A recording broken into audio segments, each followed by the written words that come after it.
Hello everyone and welcome back to Factorio Space Exploration playthrough. Today we shall continue the Nexus spaceship and we shall see this beauty fly. I mean beauty.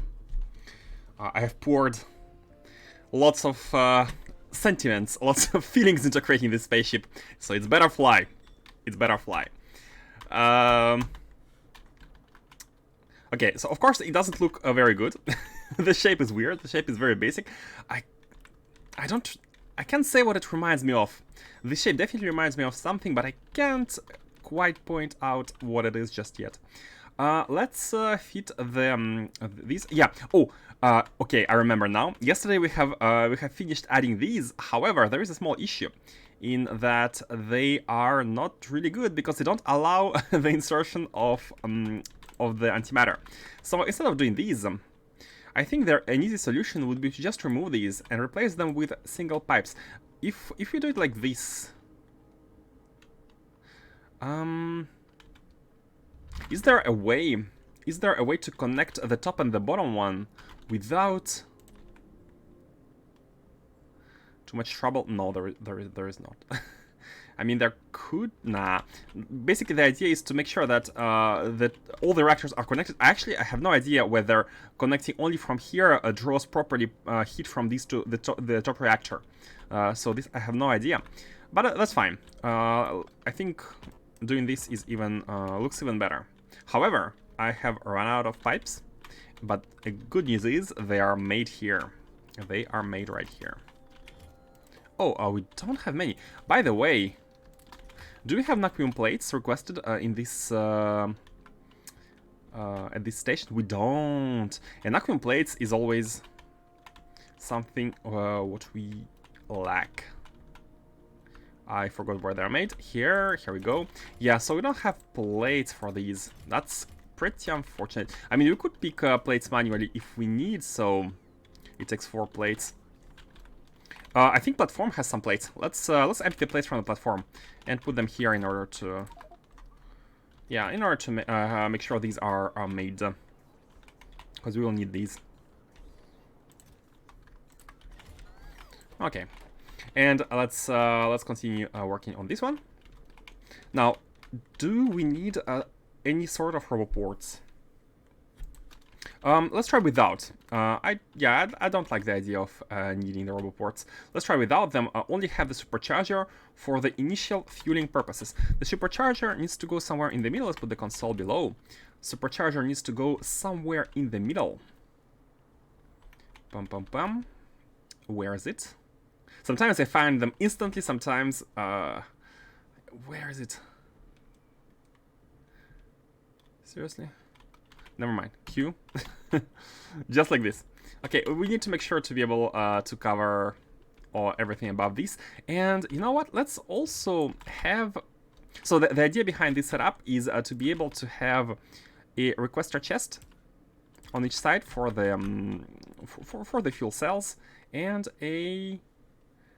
How did we do it on other ships? Yeah, it was a storage one. It was a storage one. And also, I'd like to have the... I'd like to... That's a bit annoying.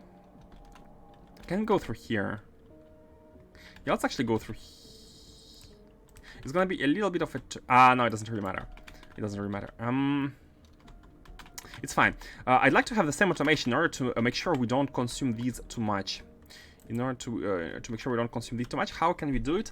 We can either use accumulators. No, I think accumulators are not a very good idea. How about having stored steam? These produce... Oh, we'll need to... never mind. Let's use accumulators. Let's use accumulators. Basically, what we need to do, we need to detect when we are losing power, and we need to heat everything once again. My issue with the accumulators is that if we are using a lot of power, if the usage is high, because the problem is we don't know how much this machine uses. We don't know. It just writes it's proportional to the speed, but we have no formula. By the way, I'd like to measure. I'd like to get some numbers. So let's actually measure it. And a good thing is we can control the speed manually. We can set it, for example, to I don't know, 50, 100, and we can see how much energy all of this takes. And that's a good way to to get measurements and estimations, calculations going. Now, what we need to do is we need to make sure we have proper inputs, and unfortunately the output... You know what? I'm gonna do something... for... Okay, top wide symmetry is gonna be like this. But it's not exactly... it's not completely symmetrical for all these four, but I think it's better than to have them being outputted to the top, where we might need the space. By the way, let's continue on with these first. Oh, we cannot rotate them after placing them. Hold on. Okay. Is this okay? Or can the meteors go through here? I feel like they can. Or should we need to rotate this one? No, this is worse. This is worse. I'm actually wondering whether the bottom side is protected. I am wondering about that. I mean, worst case scenario, we can maybe add some of these. Yeah, we can put it here if needed to. You know what? I think I'd like to do that. Better be safe than sorry. Better be safe. So let's do it. Let's put one here. It's gonna protect this side basically, and let's put this console is moving non-stop. Let's put one. Let's put one here for the symmetry. They aren't exactly symmetrical. Hold on. One tile to the bottom, and let's see. This is better. This is better. So now the only quote-unquote exposed part would be here, but. Is it 60 degrees? Let's see. Let's see. Let's see how it goes. Are we better here? Are we better here? So now, can we rotate it? Nah, it's still the engines are still exposed. The engines are still quite exposed. But what we can do is to put some laser defenses. So the chances for a meteor to enter here are pretty low. So maybe just having some laser defenses is gonna help us breaking everything which needs to be broken. I thought I had them in the inventory. I don't. Maybe I have unloaded them in some location, in some ship or anywhere. We don't need to rotate. Oh, do we want to rotate these? Not sure. Not sure, but let's go with that, and here as well. Here as well. Oh yeah, the setup for the fluids is very different from one side to another, which is fine. Something like this. Like this.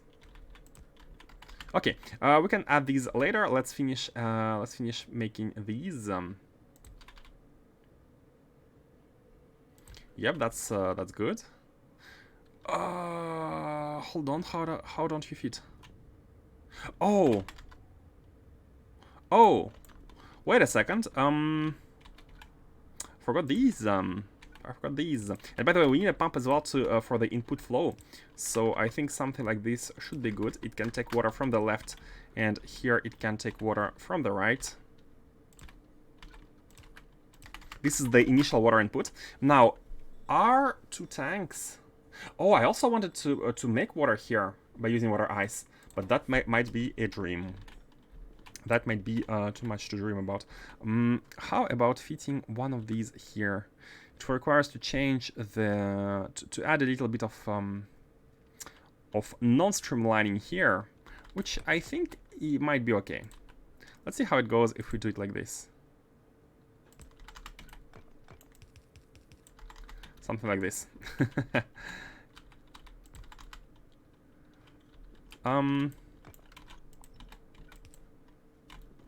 Let's see whether it's streamlined. That's the most important part. We can fix it if it's not. But is it like this? Yeah, it's not exactly like this. Hold on. I think I've added one more for a little bit more of a. It's not exactly the same. I think I removed this one. Yeah, now it's the same. Now it's the same. Okay. Let's see if it's streamlined.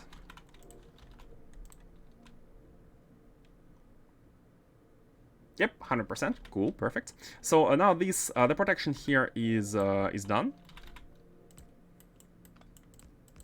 Maybe turrets should be the last thing to add. Let's add the protection at the top.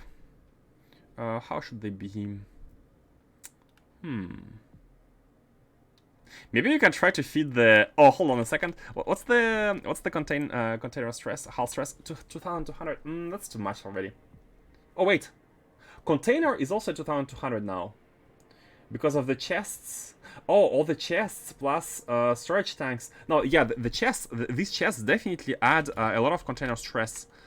They do add a lot of container stress, but that's the smallest ones we have.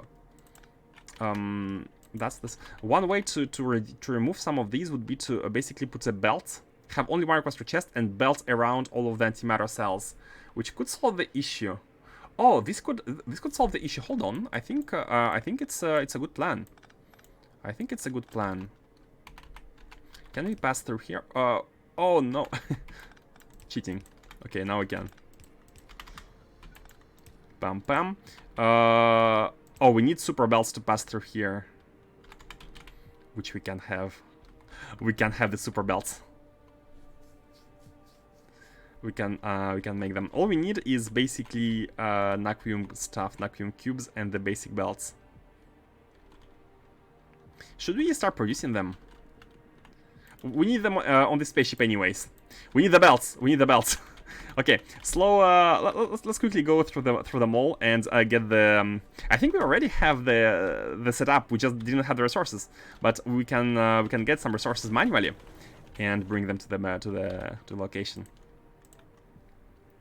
Let's try to produce some of them, just to make the ship better. So we need to pick some plates from here, and we need to pick some cubes from here. Let's land here. Somewhere, yeah, somewhere here. Just picking up some items for the belts and the plates for the cubes. Opposite. Oh, we have some plates here. That should do it. Hopefully. Let's go to the mall. And let's see. And we can also color them. Coloring is cheap. Coloring is free, basically. We can pick any color we want as long as we have the lamps. Pretty nice. And so where were they? What do they make? Where are they made? Okay, they are made in the space manufacturer, and indeed we have everything. Oh, we have them. I didn't notice we have them already. Oh, that's perfect. That is perfect. That is absolutely perfect. Let's have these. And let's add the cubes. Oh, I'll have them in the platform. Splitters. Not right now. Let's have splitters later. Let's get the... could have picked the plates. Let's get the cubes and let's get some undergrounds.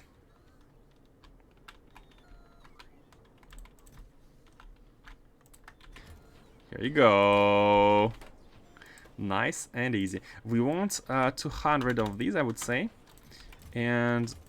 oh, 1,000 is a lot. 1,000 is 2 rows, actually, that's fine. Oh, they go by 50, yeah, they don't go by 100.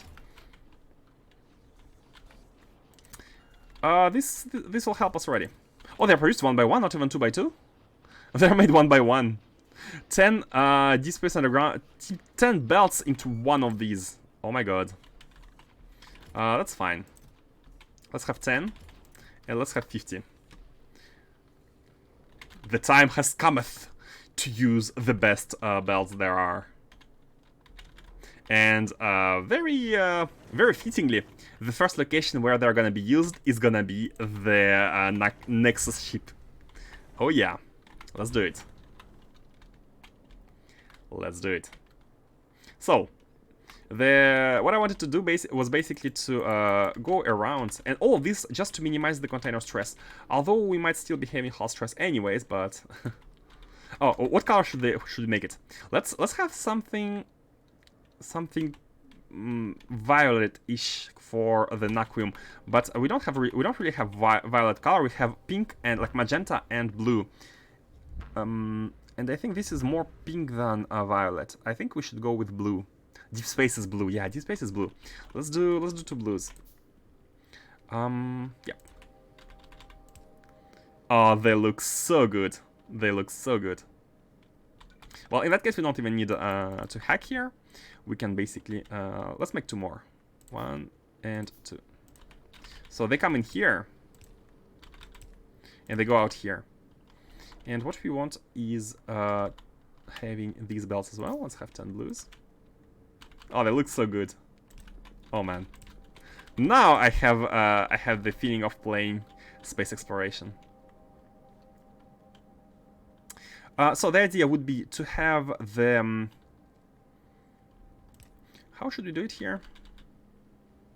Let's do something like this. One more. The idea would be to put the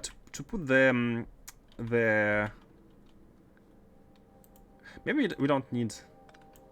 Yeah, we don't need to have them go all the way in a circle. All we need to do is to be able to have them be inputted like this. We can request them from a chest, like say here. They can be outputted all the way here. They can be. We still have the issue of this one for the outputs, but that's fine. And they can be taken in from all of the sides, basically. Has to be asymmetrical. I'm sorry about this. They have to be asymmetrical.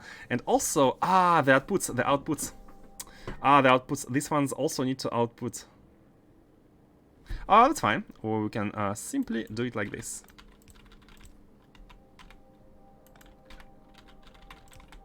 They look beautiful.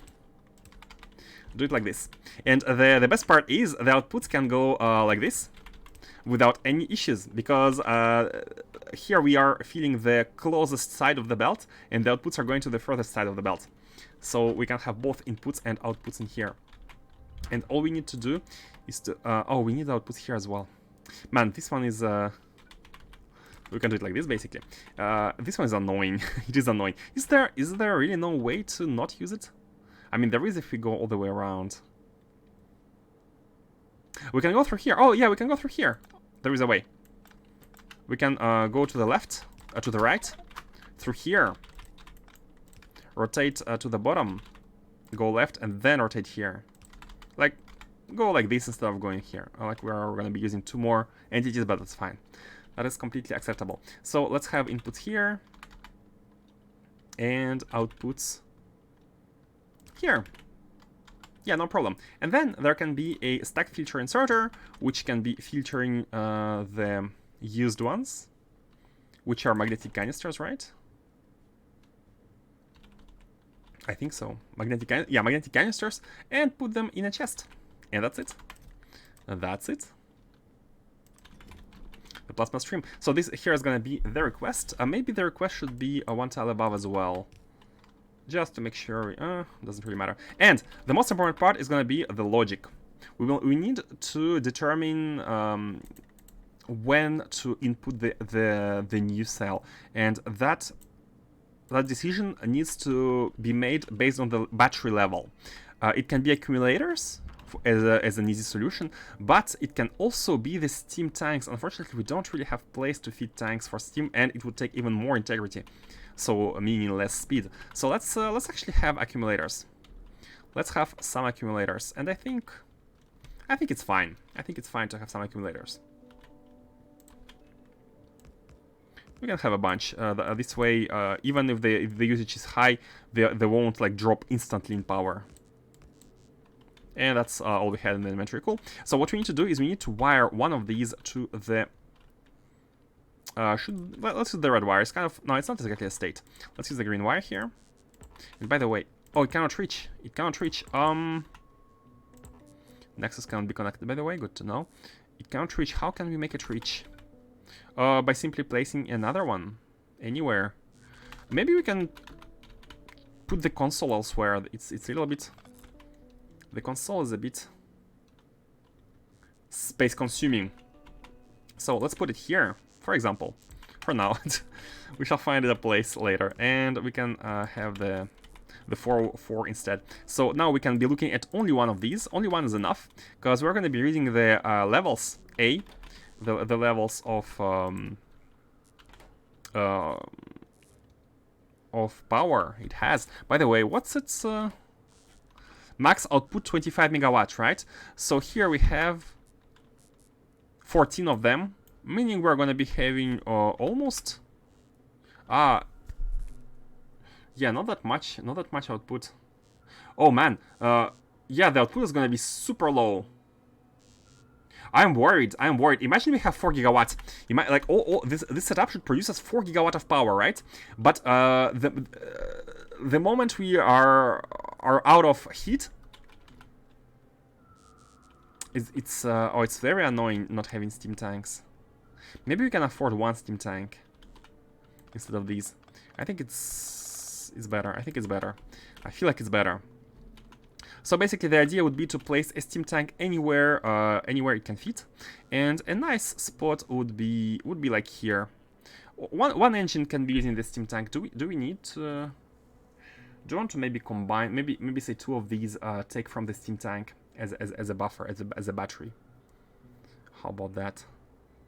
But it's weird. Like if 2 of them are taken from the tank, why not 2 of these as well?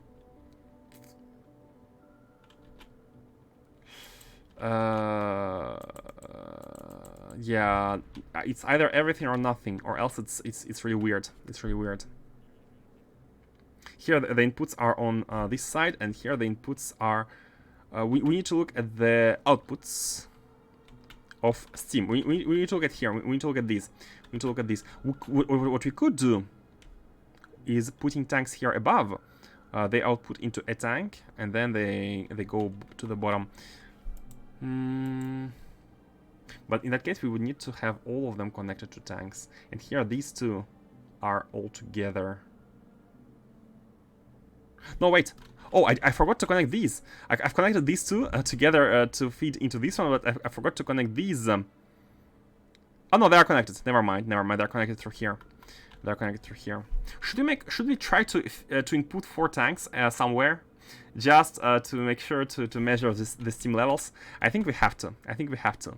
We need a battery because we need to know when the level drop and when we need to add a fuel cells. We kind of have to. So let's do so. Let's start from the hardest from the hardest ones, which are these. For these, it's gonna be a little bit easier, I think. I think it can be easier.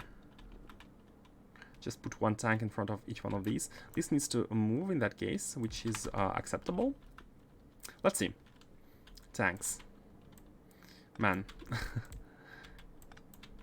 Perfect. We don't want them to be connected.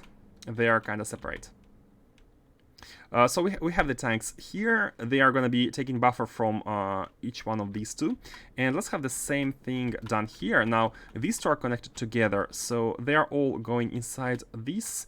And we can easily place a tank somewhere here. Yeah, that is fine. Unfortunately, the tank has a really weird shape. You know what?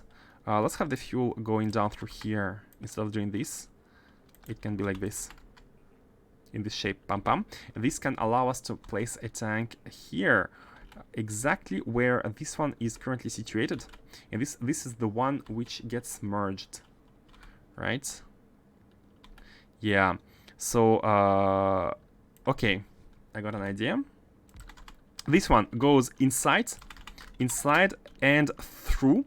But basically it gets stored in the tank if necessary, but it also gets through. And this one coming from the top can go through here and get connected inside the tank like this. Basically, there are 2 entrances to the tank from these 2 turbines, but they are basically the same. And the output is done through this one into that machine. One more tank, and finally a final tank, which is going to be done for these. And a very appropriate place. Oops, I didn't mean to delete it. Would be somewhere here. Oh yeah, that's actually good. That is actually good. Direct output from here, feeding in from here. So we have 4 tanks.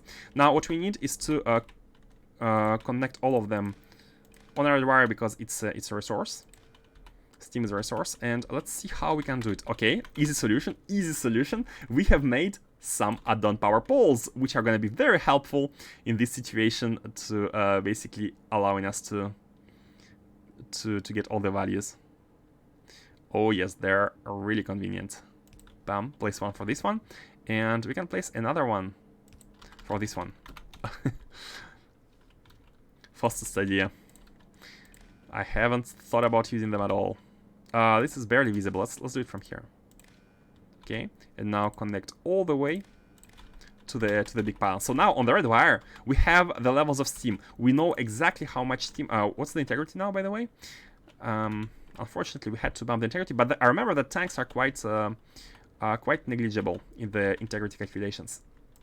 Console can now be here. Man, the console is moving every time. Let's see. Yeah, 2100. That is fine. Right now the difference is very small. Maybe after adding some more walls to close the gap even further, we're gonna be good. We're gonna be good. Now, my question is, are we able to make water here? If we're able to make water, we don't even need these two tanks. If we are able to make water,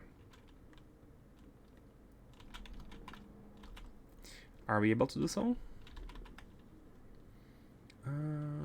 Where is the machine? Can we fit you here? Oh, we almost can. If we move this pylon, we're gonna be able to. Okay, so let's make it a little bit asymmetrical. Oh, it won't fit. Oh yeah, because it's max distance. Let's put you here. Let's remove you for now, and let's put the tank here. Oh, are we gonna be eating the space of the shields? Oh, we might be. Yeah, it might not be possible because of the shields. Machine, please. Yeah, it can be fitted, but right now the problem is that the shields... they kind of fit. They except for these.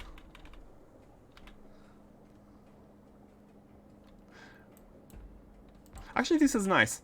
This is kind of helping us twice, basically. You know what? What we can try to do... I'm gonna forego the symmetry. Or maybe not forego, but what if we do it? What if we do this one like this, and then just have 3 tiles emptied here to make this one. 3 tiles emptied here to make this one, and we can copy it on the left side, so it doesn't really. The symmetry still is here. I think it's these 3. Yeah. Wait. This needs to go all the way there. No, it was not these 3. It was like this, right? Yeah, like this. And let's have it a little bit... do we need it to be similar here? We don't. We don't. This is good. This is great. There are some small holes. I am a little bit concerned. Okay, since we're going to be very, very fast, we might want to get rid of these holes. We might want to get rid of these holes. So this one could be turned like this, or basically be stationed here. Yeah, and we can fit some laser defenses above. Okay, not very symmetrical, but anyway, we have a machine on this side, which is not making it symmetrical anyways. Which is fine. It's a bit weird, but it's okay. It's okay. Are we good? Are we good with something like this? What's the streamline situation? I'm hope it's still 100. Yeah, it's 100. Perfect. Okay, not perfect. Perfect was not. It was not a good word. It was far from a correct choice of words, but it's doable. It's manageable, right? Right. Okay, it is really weird. Like this side has a hole, but the angle is still acceptable. That's cheap. Yeah. Hey, try to fit 4 gigawatts of power inside the ship. Problem is, I really have maybe the total power consumption is gonna be like 1 gigawatt. Maybe it's only gonna be 1 gigawatt and we're completely overkeying it. But I'd rather be on a safe side. I'd rather be on a safe side. It looks like nothing, and there are so many holes in between these, but that's not important. They're gonna be shot, hopefully.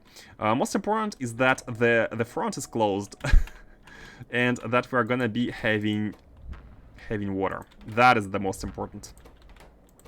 Not like this. This one, from water ice. It's important that we properly have water on this ship in order to increase the capacity, water capacity, because storing water ice is super good. Super good. How should we draw them? We have two. Let's move this one to the left side. Oh, there's a turret here. Oh, you to the top. Look left. Look bottom. Look right. Stuck. Okay, one more concession. One more concession. Hey, Festus. Hope your popcorn is ready, because your popcorn is like this sheep. It's gonna pop. I'm predicting the issues. How are you guys doing? So yeah, from here we need to fill in the water, and the water is now coming in from this side, and hopefully, since we have the... Hey, Kvach, welcome back again. Hope your holidays were good, by the way. Hope you are well rested and good.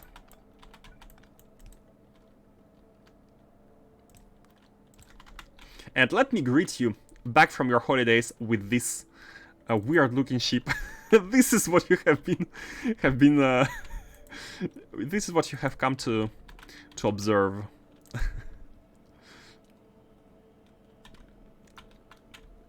Oh man, it's compact. It's compact. Let's look at the positives. It's compact. We have 4 gigawatt of power potentially.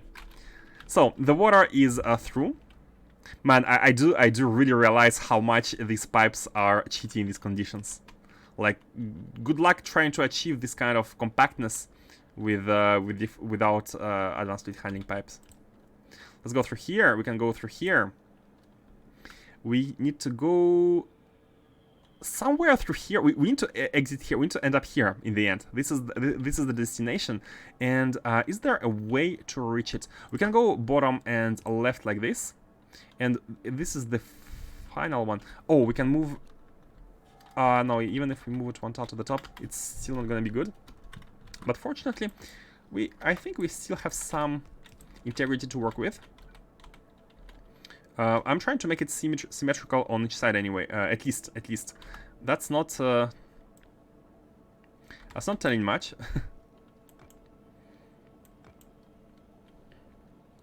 But still, trying to.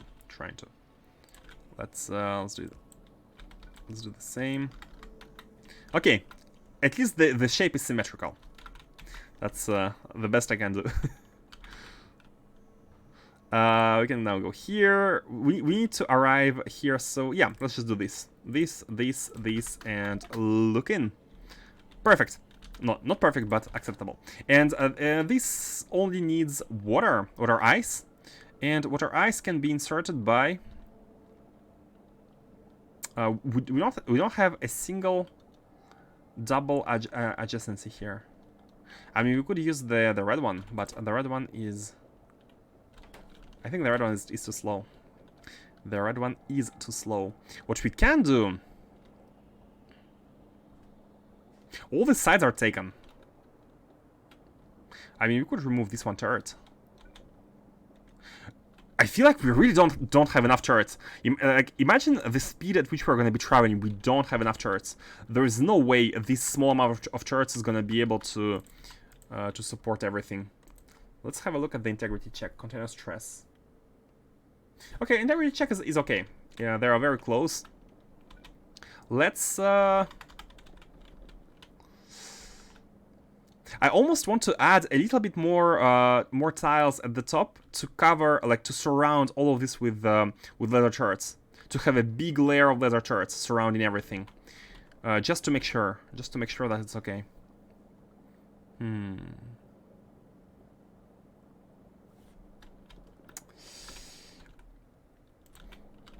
Like, this is the only place where we can fit a hand right now. Oh, wait a second, can we move it one? Oh, no, we cannot move it one tile below. We cannot move it. What we can do, though, is to add, okay, one more concession. One more concession. Concession stream, and these are not exactly aligned. Okay, now they are. Bam, bam.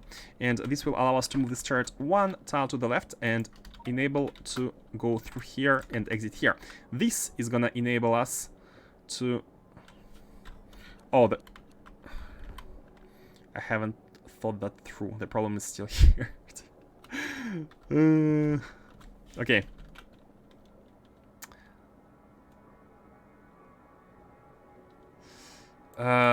Concessions. Never mind. Let's just see how it goes. Let's just see how it goes. It's fine. Do this. Input some water ice initial, the initial water ice, and this one doesn't even go that far. It doesn't go that far. Okay, never mind. Bam, bam. Get some water ice. Let's have, I don't know how much we need, but let's have a bunch. Oh, before we input some water ice, we need to make sure that we have limiters on these. And the way to limit here is actually not obvious, because we have only one storage tank for water, but we have 2 storage tanks for steam. Only 1 storage tank for water and 2 storage tanks for steam. I think having a small amount is good enough, because there are pumps anyways. Having a small amount is good enough, so let's have it up to 2000. We just need a little bit here. This one and this one are gonna be inserting water until they have 2000.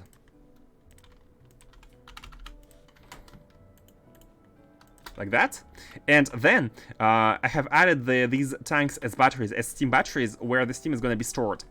So, like, normal state is having only 2000 of water here, and these tanks full of steam. That's normal state. So, meaning that whenever steam gets below a threshold, let's say half of the tanks, it's gonna be our signal. It's gonna be the signal to start inserting these. And I might have not left enough space for the combinators. Let's see. We can remove some of the laser turrets to make it even less safe. But let's see how it goes. So, water ice. Let's go with 1,400. 400 for now. So water is gonna be in, and the power should also be in. And what we need to do is make sure that we have some initial steam. Let's preheat everything. Let's reach the end state. It's gonna be easier if we reach the end state. And to do that, let's get some cells. So we need to input about 4 into each one of these. So basically have 16. And can we do it like this? 6 and 7. Okay, that's fine. That's fine. They're gonna reach their initial state. These are gonna be full with steam, and in the meanwhile we can have the logic. So the logic. Oh, we have 4 hands, and that means we need 2 inserters per hands, 2 combinators per hands, and then even more. Oops. Let's not do that. Let's have 1 logic for all of them. They should swing all at once. They will not be looking at their respective. They don't have a hair. Yeah, they will swing all at once with a value of 1. Let's have a.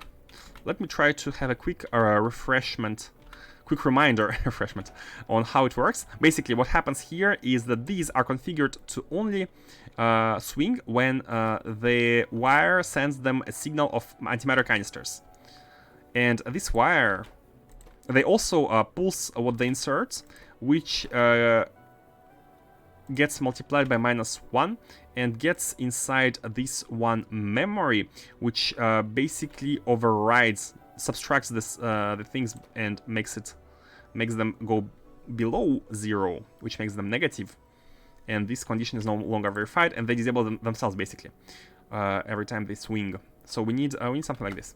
So I multiply by -1 the memory and this connection. Oh, I need to stay in the end mode. Huh? Okay. Shift left click, shift right click. Left click, left click, left click, left click. Okay, good. Now this is the signal for them to begin. Yep. Hopefully it's gonna... Oh, after moving the pans, I forgot to reconnect the wires. So we need to connect these to these. And all the steam tanks need to be connected. So I'm using fastest idea of power poles again. Refresh or refresher were both acceptable in that sentence. Oh, really? I thought I was again doing being French. Okay, good to know. Good to know.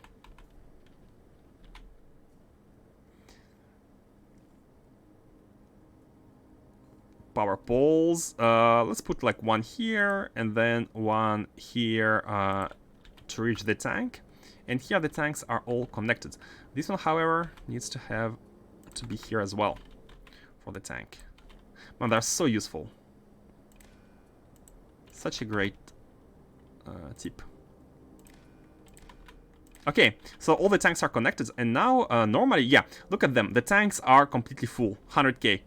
Normally, we have 99,000 of steam. Hey, Arc Explosive. Refresher implied refresher course.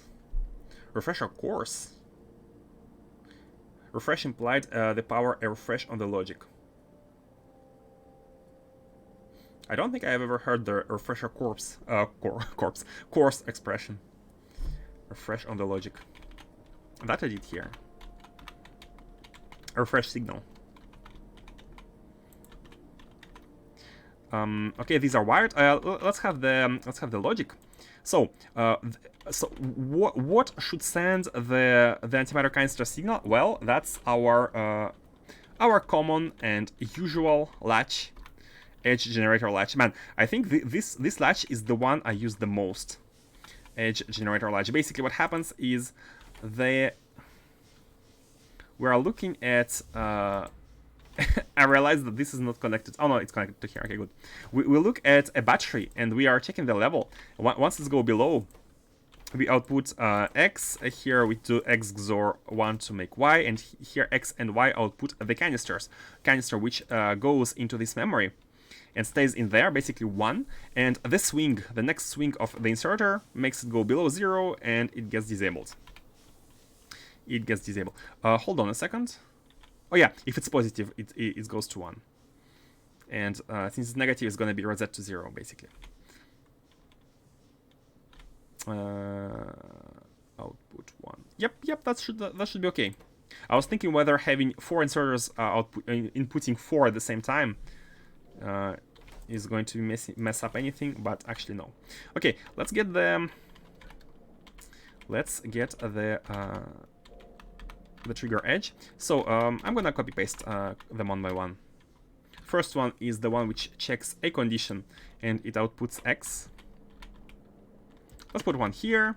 So this one is gonna be checking the steam levels of all of the tanks, and once steam levels are below, so technically they should be always full. But just in case, let's go as low as, okay, not half, but let's say 70%. When the steam levels are below 70%, you should be, and it has 99 indeed, you should be outputting 1x, then you also have the latch. You need to be doing X XOR Y to output Y. Let's put it here, and let's put this one on the other side then. And the X or Y needs to go inside X and Y, which output the canister. Like this. Let's connect them. U go inside here, but also inside here, and Y goes inside here, and this one needs to be connected to that one, but they cannot reach. Oh, hey, that's not a problem. Power pole. So they go inside this one on a green wire, which I think is on purpose. A red one is the one which makes the... Oh, it's on the red. Oh no, yeah, this one comes from the green wire, and this one has the red wire, and the green wire from the inserter needs to go to the -1, multiplied by -1, and then go on the red wire into the memory. And that's the last combinator. That is the last combinator. Where can we put it?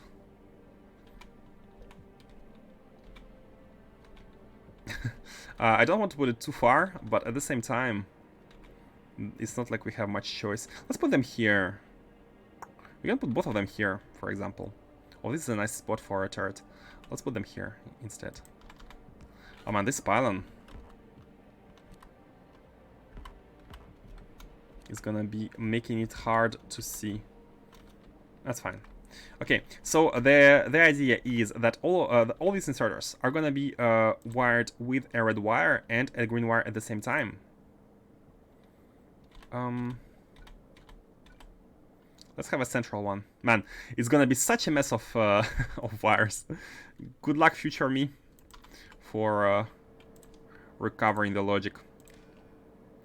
The inputs here are toggled on a green wire, and they work when the green from this one.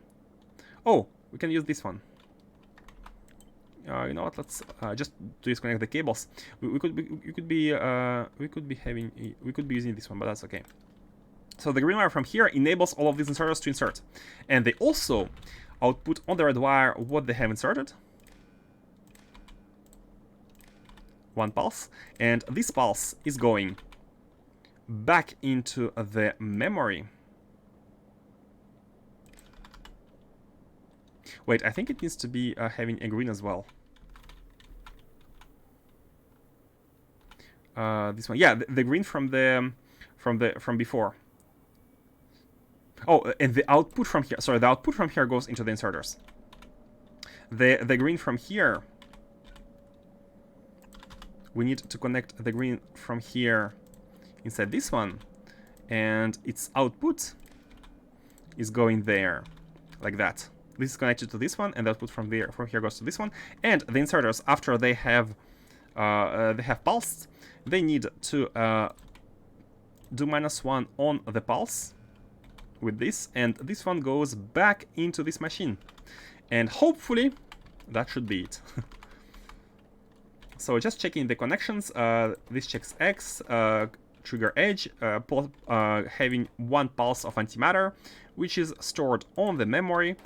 The inserters all swing and pulse back. The back pulse is on the red wire, and it gets multiplied by -1, pushed inside this one.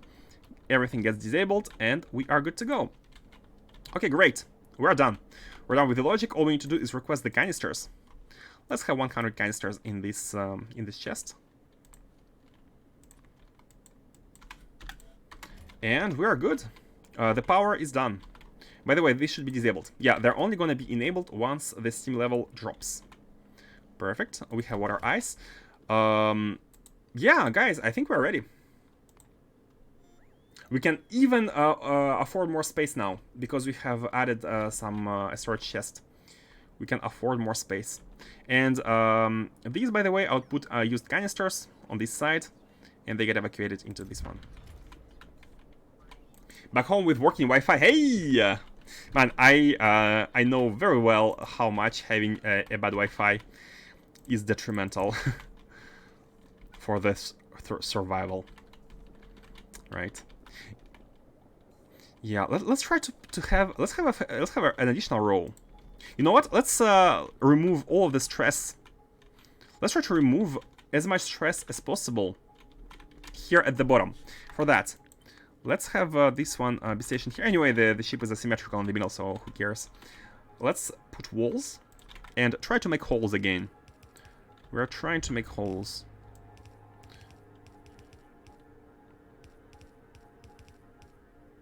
I mean, we can fill all of the empty space with walls, but still. Ah, stuck. Let me in. Okay. And with this, do we have another hole? Not really. Not really, we don't. Just put some walls. How are we doing now on hull stress?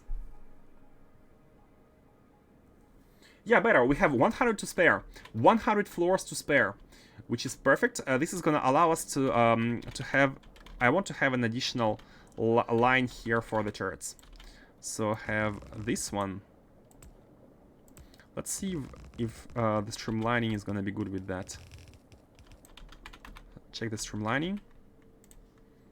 And the new integrity. Oh! Oh, we can afford way more. It doesn't really go high that fast, which is great. This is what I wanted to do. Let's have a little bit more on the side. You know what? Instead of having this, let's at least improve the shape here. Let's improve the shape a little bit. And we can copy it on the other side as well. Like from here, maybe. So add enough space for the turrets. Something like this. Maybe even more. One more. Ah. Soon we shall colonize the space. Hoping this is gonna be within the limits. If we are above the limits a little bit, it's fine. Let's do it with tiles, without all the entities here. Could have removed them there. Flip. And like that. Let's see. Are we below?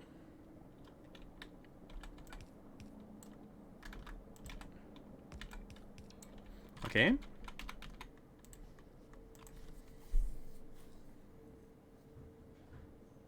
Yeah, perfect, perfect. And now we can fit more turrets. And now I'm a little bit more relieved, because... oh, we need more turrets. Because this is making me feel safer. Thank God for being able to squeak through between the engines. We could put some doors, but it doesn't really make sense to put doors. This ship is almost... like it's not made for design. For being nicely designed. Let's just fit as many turrets as we can here. Yeah, it's a triangle, unfortunately. Okay. Fit these here. Bam. Bam. And we are good to take off. Are we? I think we are. I think we are. Let's see. Streamlining 100. This is good. Man, this is... they're equal. Perfect. Shall we try? Oh, I almost forgot the most important part. That is having blank attack cards. Let's put them here. We can put them here and output them. Now let's say here. It's fine. Blank attack cards coming in. How many do we want? Let's start with something small, like 200. This is gonna be a test flight anyways. Yeah, 600. And finally a provider. An output of the other cards. And let's see how it goes! The Interstellar Travel Data ship is ready. Is what I want to say, but let's see how it goes. The Wind Ranger. I'm gonna call it again in brackets because for grabs, Interstellar Data Ship. Okay, something like this. And also let's bump its priority. Okay. Is there anything I am forgetting? By the way, do we want to be on this ship? I think we don't want to be on the ship, and I also think there is not really... I don't see a reason to be manually on this ship. I'm really afraid of, like, explosions and whatnot. I have no idea how this behaves if it doesn't have enough energy. I mean, not enough energy means doing nothing normally. Or just being slow. I don't know. Let's see. And I'm also gonna limit the speed first. I want to limit the speed, and I'd like to have a sort of, not the graph, but I'd like to kind of have some idea about the energy consumption depending on the speed. So let's start with 50 and let's slowly increase it. Let's check the speed at, let's check the energy consumption at 50, then at 100, and etc, etc. So let's go. I mean, I'm gonna save, but I'm not gonna reload if something goes wrong, because that's discovery.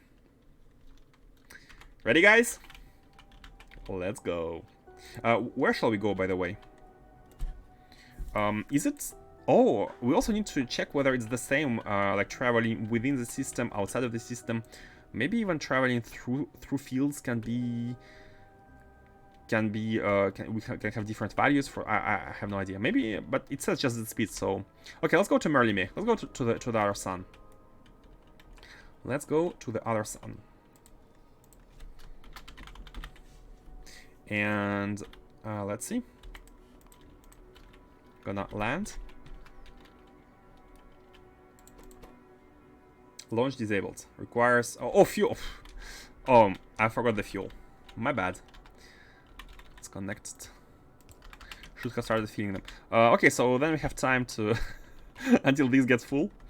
Oh, let's have a look at other things first. I was as hyped as you. Apologies for this, but that's gonna give us time to... Oh, Big Bertha Ubers, they're here, or they're at Novice. The Arcospheres, they are here, and we can send them to their next destinations. So we have already enough Arcospheres, like we have a lot of Arcospheres here that we need to bring to the Arcosphere location. Let's send it to... Oh, and one of them was yeah, one of them was broken. And I meant to add fuel tanks. I remember now. I've meant to add fuel tanks because we have run out of fuel, actually. So let's do that. Let's add some fuel tanks. Let's add 2 more. Which should... I hope it should be enough. Wait. How many did I take? Have 5 here in the inventory. Let's have 9. So we have 2 of them here, and where do we want to place the other ones? Like, ideally we would want to have them all here, but since we have everything, we can just put them, I mean, literally anywhere. Can we put them in front? Nah, let's not mess with anything existing, and let's just put them like this and basically connect them with everything. This is antimatter. Let's go to the bottom from here as well and basically do something like this, and here is gonna be this. Okay, so these are filling as well, and now let's also update the green signal. Let's also update the green signal. We're gonna be connecting these with the wires, and again through here. Perfect. The green signal now reads the contents of the total amount of antimatter here. Wait, which one was it? This one. If it's above 99, it should be above. It is not above? Are they not connected with each other? Hold on.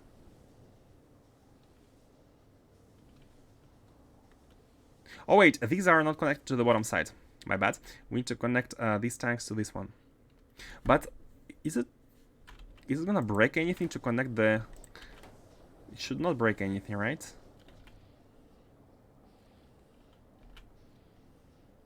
You know what? Let's remove this mess. Oh, no, we need it. We need it.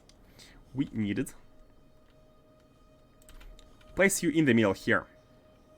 Kind of in the middle. And we need to connect these. We need to keep them connected. This is the total amount of water. The pump looks at the total amount of water. Here, these are connected. And let's also connect these. Like, the water is only here. It's not present anywhere else. So let's connect these from here onto this one. So now it's green. But we want to adjust the amount of antimatter for it to be green. And let's say above 199. So once the 4 tanks are full. And then we are gonna be able to launch. Okay. So this is improved. We need to save the other ship at some point with ion engines because it's a fuel problem. And let's see how it goes. Okay, we're ready. We're ready. I'm gonna save again. That's just reflexes. Let's go. Let's go. Merlin orbit. Star integrity check. It should get updated with the fuel levels. And it is indeed. Let's go. And I want to be looking at it. Interstellar data. So, what's the speed? Oh, speed is 80, and it's getting lower and lower. 63. Let's have a look at the energy. 60. Oh! Oh! 10 times the speed? The power is 10 times the speed. Okay, that's easy enough. No need for a spreadsheet. Hold on. Why these are not working? Oh yeah, because we have limited the speed, so not all engines need to be working. Let's try 200 now. So yeah, if it's 10 times the speed, then it means 200 we'll use 2 gigawatts, and we can provide 4 gigawatts here. Perfect. So that's good. But this is still super slow. It is still super slow.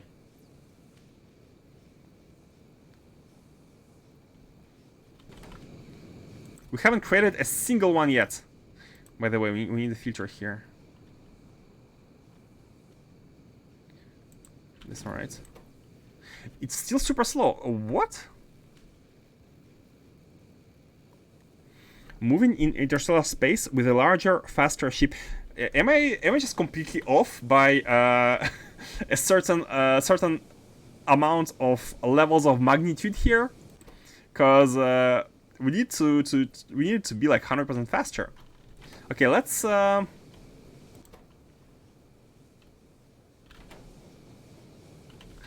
ship is doing well. Apparently, it's doing seemingly well. We need to be careful with the water ice levels, and it's fine. Like we have ice for days. We have ice for days. Let's remove the limitations. Let's remove the restrictions on speed. No, we can go up to 4 gigawatts. What's the total consumption? 2.3, right? This one consumes 2.2. Oh, 2.2, but it's...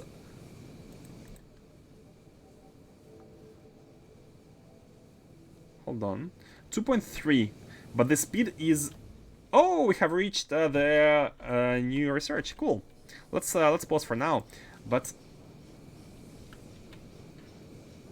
Oh, wait, it's max speed. It's the max speed which determines the 1%. Hey, 1%. One day we're gonna get them. One day we are gonna get them. Or maybe the whole point is to make many ships. Like, one might be super slow on purpose, and we need many ships to gather these data. Maybe.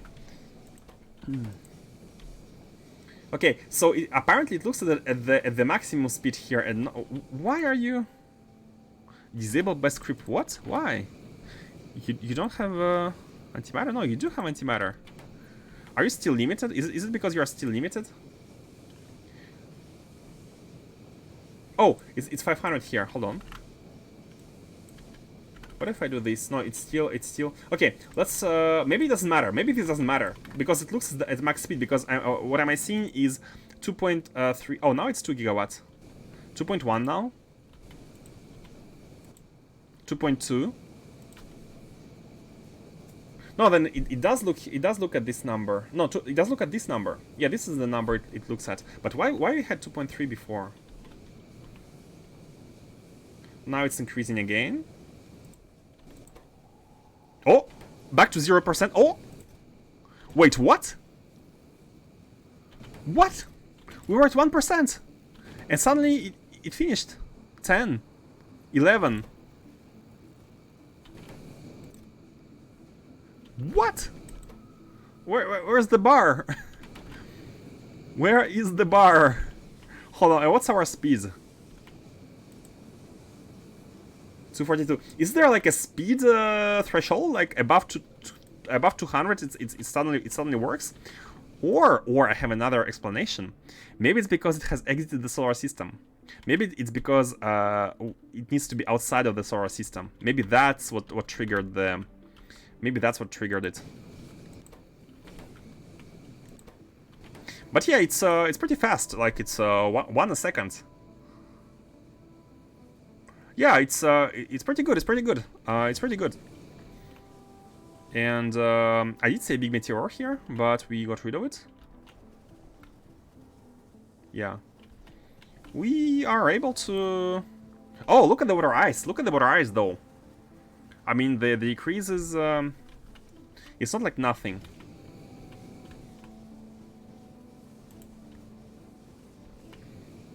No, when if it's this speed, then I'm perfectly satisfied. I think it's great. I think it's. I think we have everything here now. I think we have everything. We just need to automate it. Basically, go somewhere, and without even landing, yeah, go back to novice orbit. Go somewhere and then go back. But considering the fact that it needs to, oh, it has arrived. Oh, hold on. What? Where's the power? You did not insert. You did not insert. Why did you not insert? I was not looking at this. Oh no, the steam is full. The steam is full. Oh. What? Oh no. Oh no. Oh no. Oh no. The water cannot be outputted. What? Why the engines on the left not working? That's a good question, but. Oh, maybe because of this shield. Maybe the shield is blocking them. Sometimes the shields have weird behavior. But, yeah, we have some, water issues here. I'm guessing this water cannot be, evacuated. Why? This water. Oh, this tank is full. Wait, how is this full? How is this tank full? This only activates when the tank is less than 2000. So the oh yeah, okay, that's the buffer issue, because this tank buffers 2 of these steam stuff, and this steam outputs water back, but this water needs to become steam again. So how did that happen? Why? No, yeah. Because we're not heating anymore. We're not heating anymore. We are not heating anymore here. No, I get it. I get it. I get it. We have stopped heating. We have stopped heating, and because of this, and not on this side, because these engines, for some reason, for a random reason, these engines have been used in priority. But wait, these engines should still be working, no? Like. No, we don't have steam in these, and that's because we don't heat. No, that's wait. We have steam. We have steam. Steam is here. Oh, I forgot to connect the steam to the. Oh my god, I forgot to connect this steam to the bottom. This steam goes nowhere. Like it sits in the tanks, but it never goes to the bottom. And that is my bad. That is completely my bad. Well. Rescue operation. So close, and then boom. Yeah. Yeah, so it's actually not. I was expecting something crazy to happen, like, but it's it was pretty. I mean, it made sense. Everything made sense. Yeah, the problem was missing. Oh wait, do we even need to go there? I think we can unlock it. We can manually unlock it by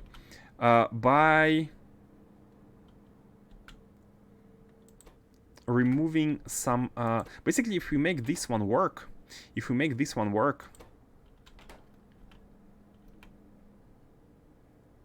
hold on. Let's do 100 for now. I think we're able to unlock it because the generators are ready to work. These two have too much water output. I don't really want to delete the water, although it's okay to delete it. The other problem, yeah, the biggest problem is that these are not connected, but we can so basically these two turbines never work. So let's basically delete some water, and also because of this, how much steam we have? We have 50k plus 13k times 2 plus 26k. We have 76k, but the logic here, which was supposing the usage of all of these tanks at once, was looking at threshold of 70k. So we never reached it. We have the problem happened at 76k, and this is why the inserters haven't gotten activated. But by deleting some water, I think it's okay. Let's delete the water. We have water ice. We just need to make a trip back home. This should re-enable everything from this. No? Oh, because of the pumps, right? Oh, no, wait. Mistakes. This one is connected to the... Oh, no. The water... Yeah, it is this water. It is this... this water output here. Oh, because of the pumps. Okay, we can delete... I mean, we can delete everything from the fluid system. It's fine. Yeah. It's fine. Problem is, this is not being... Oh, you have worked. One of them has inserted the... It's... What? Why only one? What? Why only one?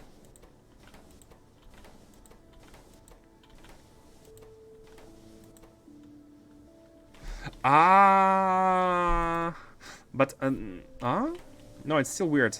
I thought they enable themselves all at once.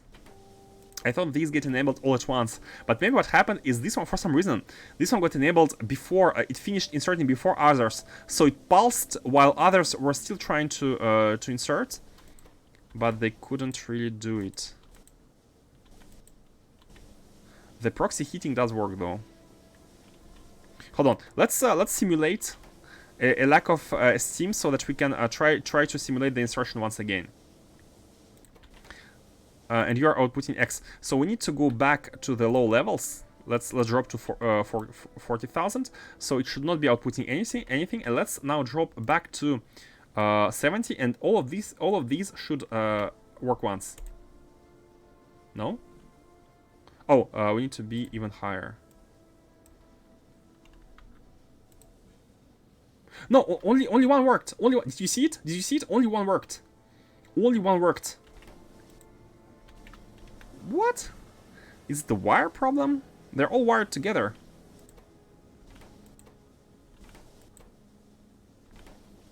I mean, oh, by the way, we need to go to Novice Orbit, not Merlime. Oh my god, should have changed that.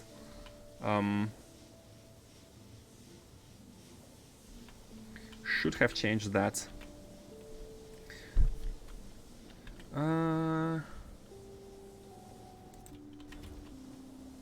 Why only one worked? You are all connected with this add-on power pole, right? This is the green wire which sends the information. It's not a tick propagation thing, is it? I'm wondering. I am wondering, because normally the tick only propagates through combinators. Every single tick, a state of the interconnected wires are all read at once. Like this green wire, which connects all of these four through add-on power pole, normally is like one thing, right? It contains one it contains the same signal state every single tick, because it's all interconnected wires, or at least that's how I think it works. But apparently no. Apparently something is wrong. Like these inserters didn't even start to move. They were never green. Only this one turned green. Look carefully at this one and this one. Let's reproduce it again. Let's reproduce it again. Look carefully at this one and this one. I need to put some lamps to be able to see. So we need to drop it again and then put it back to 9. So whenever I click set, in 3, 2, 1. Oh, it tried to move. It tried to move, but this one's pulse disabled it. I think I see. So, okay, the problem is not the tick propagation. The problem is that the inserters don't really operate at the same speeds. This one took the item before this one, and because this one happened to take the item before, it pulsed, and this one didn't. As you saw, it started to move, but it didn't have time to pick its own item. And the pulse came in, and this pulse basically disabled all of them. And the solution to this would be to actually count 4 pulses before disabling them. So what we need to do here is to send not one antimatter canister, but 4. We need to output 1. We need to multiply this output by 4 and input 4 here and send input count. This is what we need to do. And then, because we have 4 here, every single one of these is gonna do -1, -1, -1, -1. Basically meaning that until all of them are pulsed, we're not gonna be disabled. Which means that if one of these 4 is taking too much time to pulse, previous ones never gonna stop.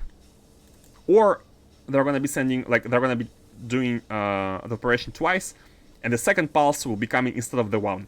But normally, if this belt is full, then it shouldn't happen. So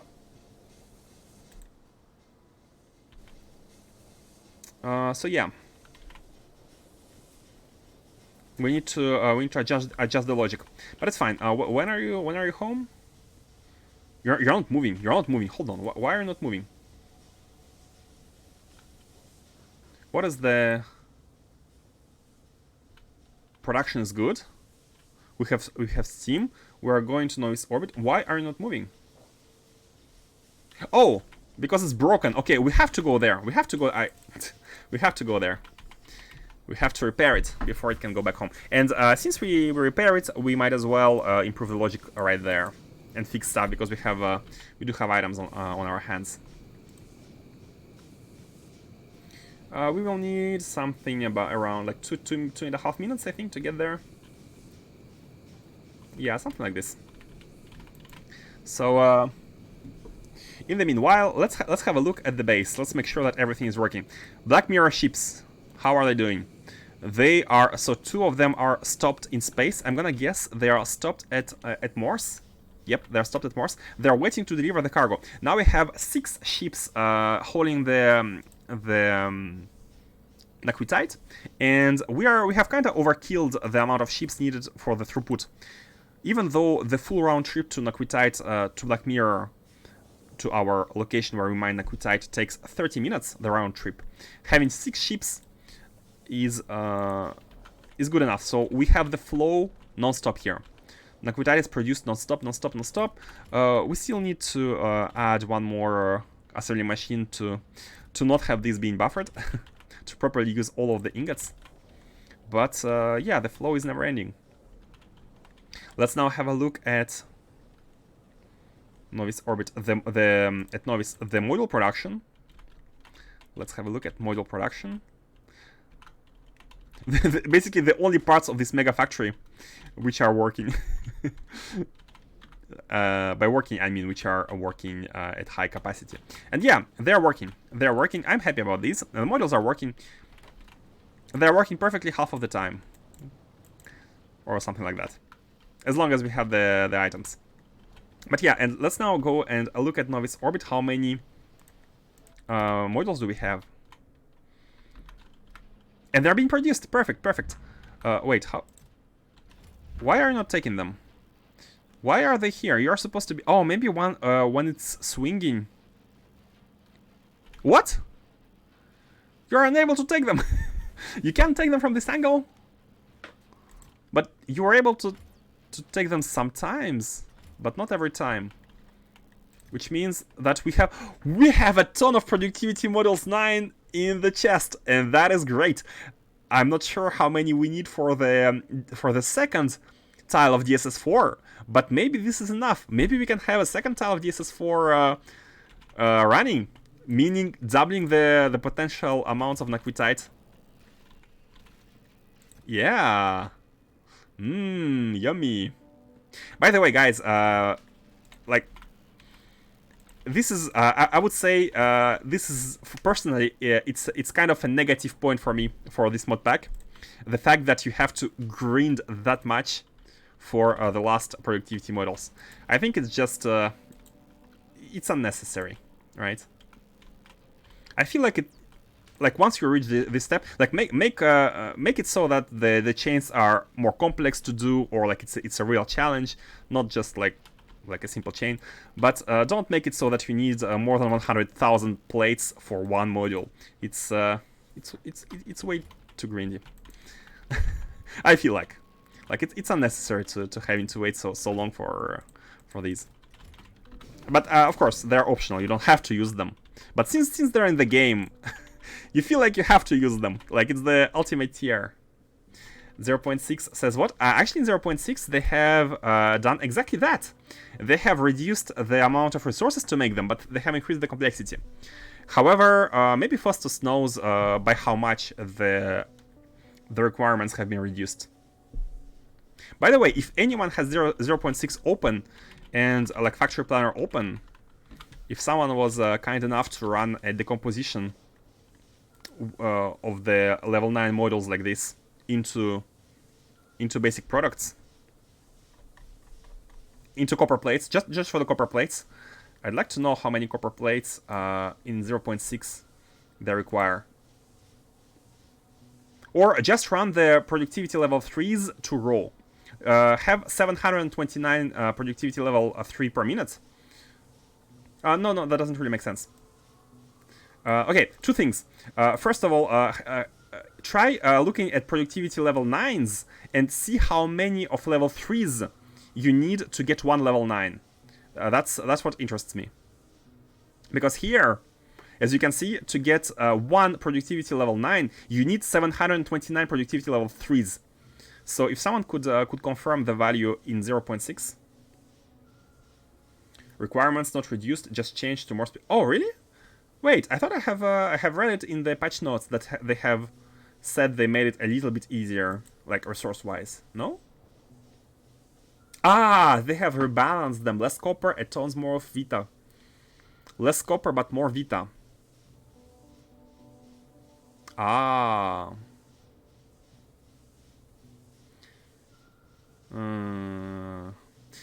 Let's see. 64 productivity 3 for 1 T9. Oh! That's great. That is great. Thank you. 64. That's like only more than 10 times as few. But way more Vita, I guess, right? Which is good. Which is good. Not sure how much Vita, but right now it doesn't really need much. Like 400 of spice, 100 of regents, 30 acids, and 8 epoxies. Is it 10 times as much? By the way, we have arrived. So let's look at let's board. And also let's focus the Mad Lab. So we can go back. Okay. Okay. And finally, let's fix this. We need to we need to do several fixes. First of all, we need to make sure that the flow for, oh, and this is blocking. Can we go through this one? Like, if we can go through this one, it's great. Before we were going through this one into here. Yeah, we need to use this, something like this, and then go through here, all the way down, all the way down, and let's connect it here. So instead of having this one, just merge these two and go all the way down. Okay, so now you are used. Let's make sure that you are used as well. Go all the way down. Oh, you're unable to. You're unable to. This is too far. This is too far. Let's do it like this then. Go here, go down, one more tile down. And then... oh, cannot go left. We need to go down. Keep going down. And we don't have space. This is water.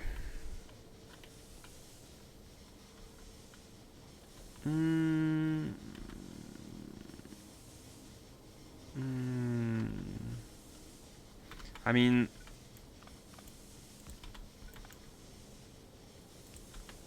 like this. Alright, something like this. Yeah, I think this is gonna be working. Okay, this is acceptable. This is acceptable, and this one is inside of that one, but let's merge it together with the one which we are sending. So now, this machine merges the steam all the way from this tank. It's a little bit convoluted, but it gets merged. Hey, Reich0815. Welcome, welcome. How are you doing? How are you doing? We are trying to produce the last data card for the Deep Space Science 4 for the 0.5 version of space exploration, which has been going quite well, although the ship did had an issue. The biggest issue was the not even this; it was the logic. Like having these pipes not connected basically made it so we could only use 2 gigawatts instead of 4. But not having this logic properly made it so that these inserters cannot inject the cells. So let's do the improvement I mentioned, and that is we need to multiply the output of canisters here by 4. We need to multiply this output by 4. Each multiply by 4, output each. Connect it here, and then connect it to this one. So now, when each time it pulses, it's gonna pass 4 here, and every single one of these is gonna be reducing the pulses by 1. And once 4 of them make the swing, they all should be disabled. Let's try to emulate it. Thanks again for yesterday. I'm doing great. Just got off work. Hey, no problem. You're welcome. Hope you enjoy. Watching you work on this makes me realize I may be stupid to play this pack. Don't think like this. It's all basically you are looking at something which I have been learning to do step by step, one assembler, like one combinator at a time. And if you do it the same way, you will be doing stuff like this, no problem. It's a matter of taking it one step at a time. So don't think you can't do it.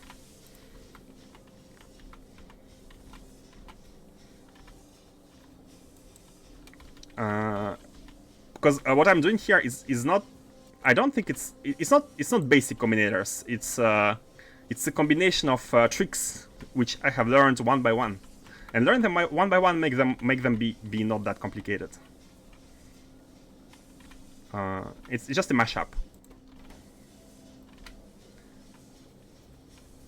Pam pam, and let's simulate them. So how much do we have? We have 91k. So we need to drop it. We don't need to drop it. We need to go above 95. So these normally. Does it make them pulse? Yep. Oh, one got pulsed. Again, only one. What? How? What happened to this one? Wait, let's do it again. We need to drop it below and then back up again.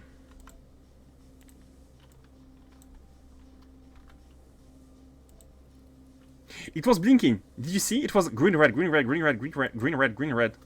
Green, red, green, red, green, red. Maybe the problem here is that these bells get mixed up. Because the enabled condition, yeah, because when it pulses... No, but we should be having. This should be having 4. This should be having 4. I guess that's true. The version of me that played the game for the first time would never be able to do what I'm doing on my wall right now. Exactly, exactly. When you look back at it, you see how much better you have become. And there is. I have played a bunch of mod packs before. Like I played Angels and Bobs. I've played other stuff, and there was not a single one of the mod packs which taught me as much about circuits as space exploration. Because mostly circuits are useful in some edge cases or some very very optimal designs, or like in very specific cases. But in SE, they are useful on a daily basis. And there is not a single mod pack which makes use of them as much as SE.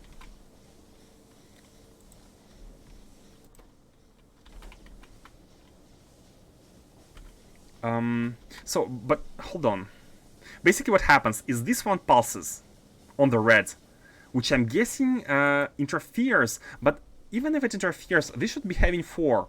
It should be storing 4 at a time, 4 at once. Input count once above, if it's above 0. So how do we not get the thing? Let me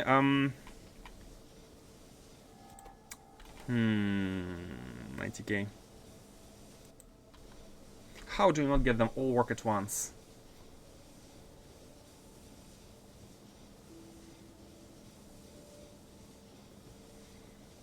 The way I've done it everywhere else is to have a combination of this and this per hand. So we had the memory and the arithmetic to revert the state after a pulse per fast inserter. But in this case, I'm trying to have only 2 of them for 4, and this is something I have never done before. Hence my lack of experience. Hence the problem I don't know how to fix just yet.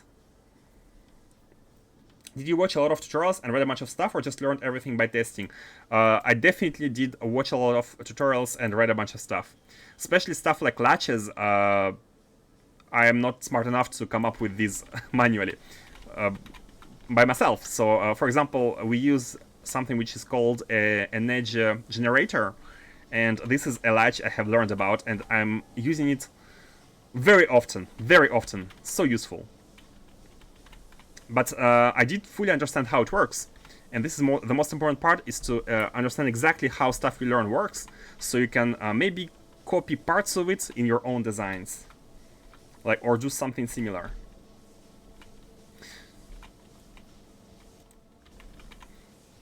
But I remember how it was all overwhelming at first. What's going on? Read contents from only one inserter, so only one reduces the count. Make it the furthest one from the combinator. The furthest one from the combinator? Oh, if we know exactly the order in which they take stuff, for example, we know that this one is always acting first. Well, I'm not sure if it's the other one, but that's a good idea. That's a good idea. That's a good idea. Maybe only one of them can pulse. Only one of them can pulse. Basically, we need to test them one by one and determine which one is the last one. But that's like random. It's not controlled. And I'm not even sure if every time it's going to be the same one which is going to be the last one.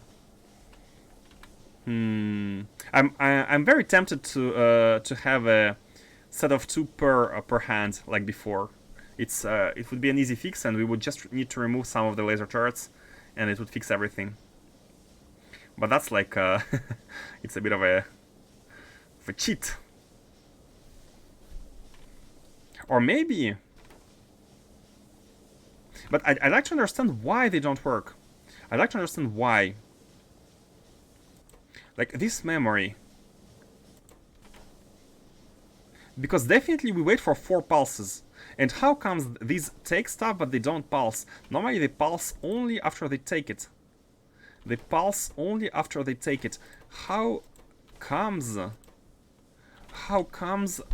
Like, this one takes it, so it pulses, and it gets subtracted. It gets -1 here.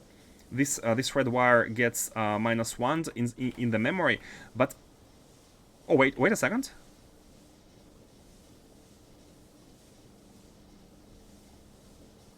Wait a second. Does this one have 2 red wires? By the way, we need to go to Novice anyway, so let's send it to Novice. You know what? I'm gonna stay on the ship,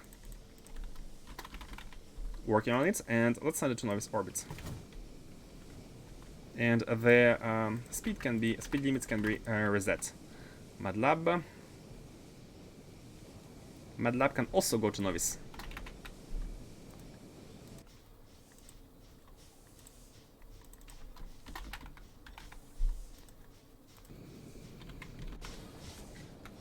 Both tests were the top left inserter. Yeah, every time top left inserter was always the one which was working. That is true.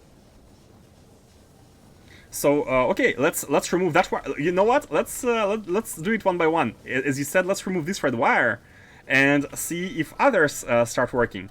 But in that case, we don't need to multiply them by 4 anyway anymore. Let's okay, let's do it like you suggest. That's a good suggestion. So you are not going to be pulsing. You are not going to be pulsing. Just remove the pulsing and let's see how it goes.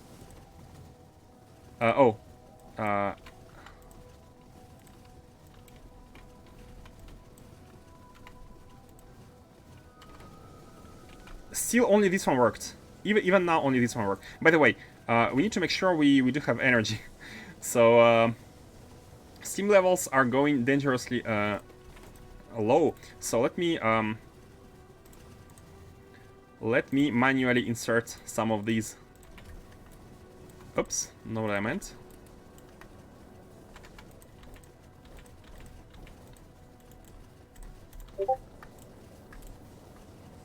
I think I'm messing up my shortcuts.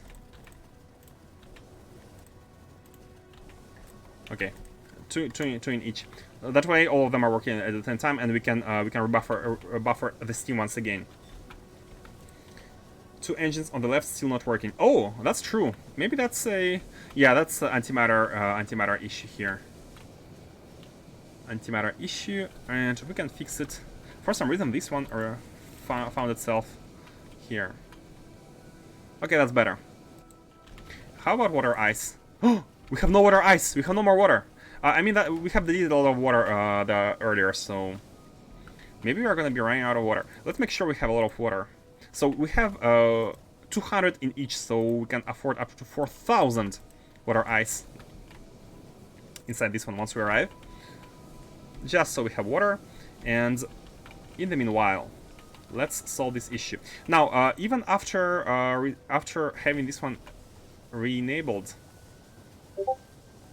it still does not work. Apologies for the Discord sounds. That's I forgot to disable them again. I'm gonna turn off the sounds so you are not affected. And let me know, guys, if you are saying something on Discord. If you want me to check out on stream, I can do that, but you need to let me know in chat, or else I will check them out afterwards. So let's see here. You have been disabled. But still, okay. Let me let's try to reproduce it again. We are at 83k, so we need to go above, and let's see whether this one turns green. Yep, again, this one also tries to. It flickers. It flickers. This one was one. So what's happening here? I'd like to understand what's happening. The pulse signal is passed onto this one. Every one of these gets enabled, but only this one starts to work. But we have also disabled the. Oh, I need to disable the other Discord. Hold on. Apologies.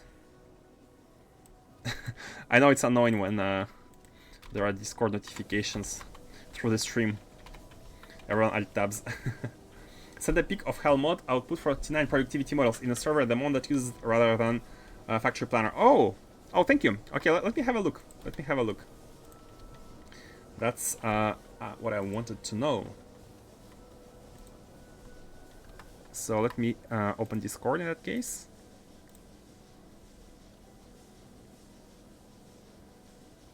Thank you for the effort. Where is it? Where is it? Hold on. Oh, here.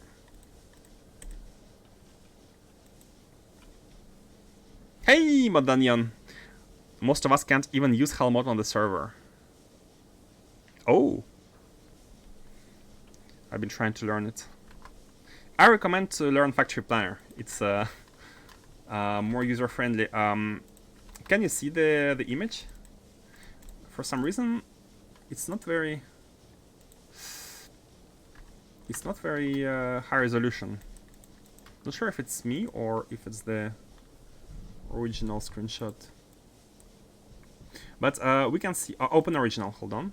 Oh, it opens it in the browser. Oh yeah, in the browser is better. Let me disable the Discord and display this one in the browser, so you can see in high resolution. Tack.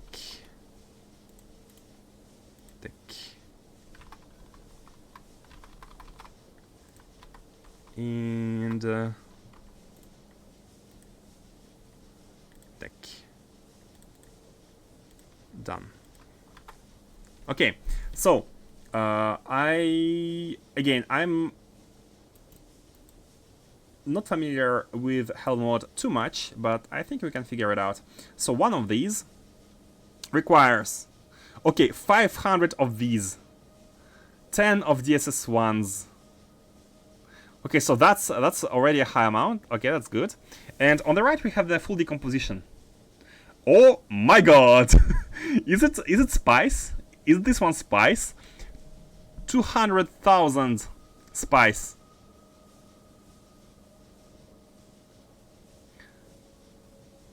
Oh wait, what? 12,000 vulcanite?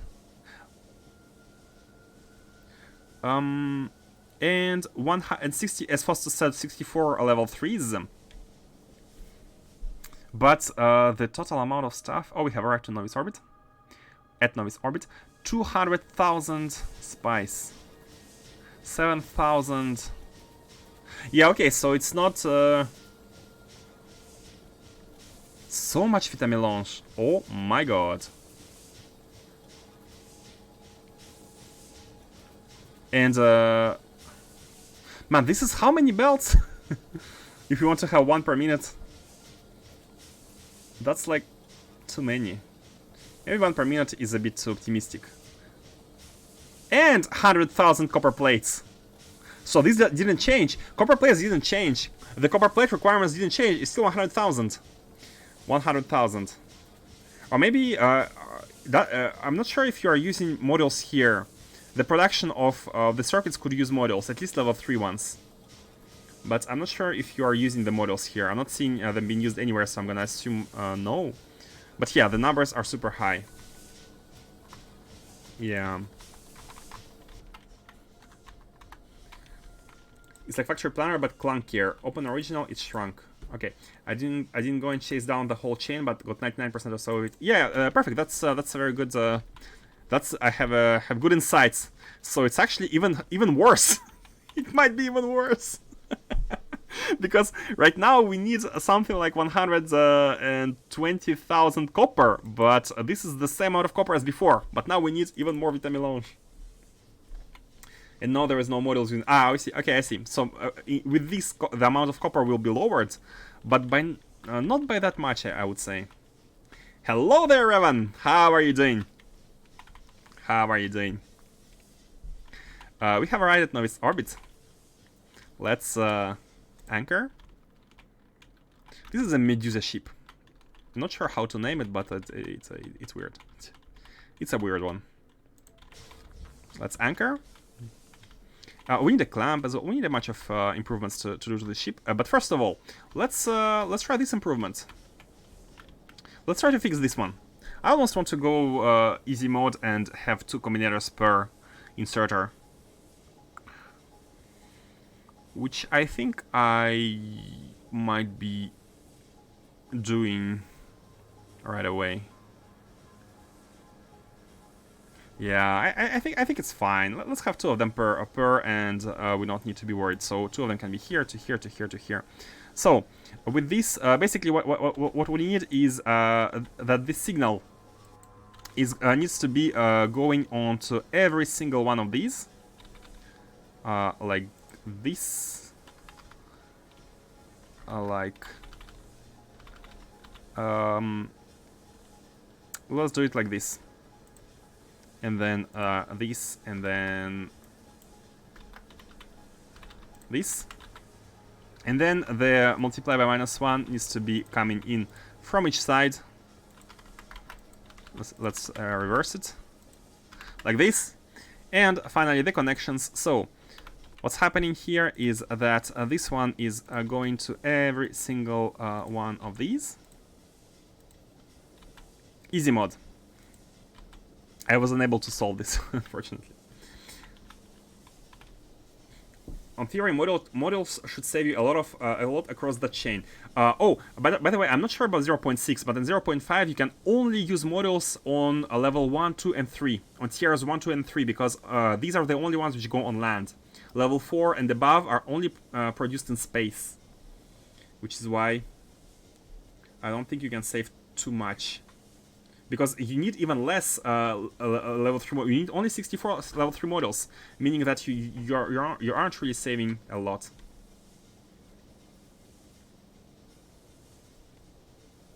To be honest, I enjoyed 0.5 more than I have been enjoying 0.6, but that could be me having beaten it already.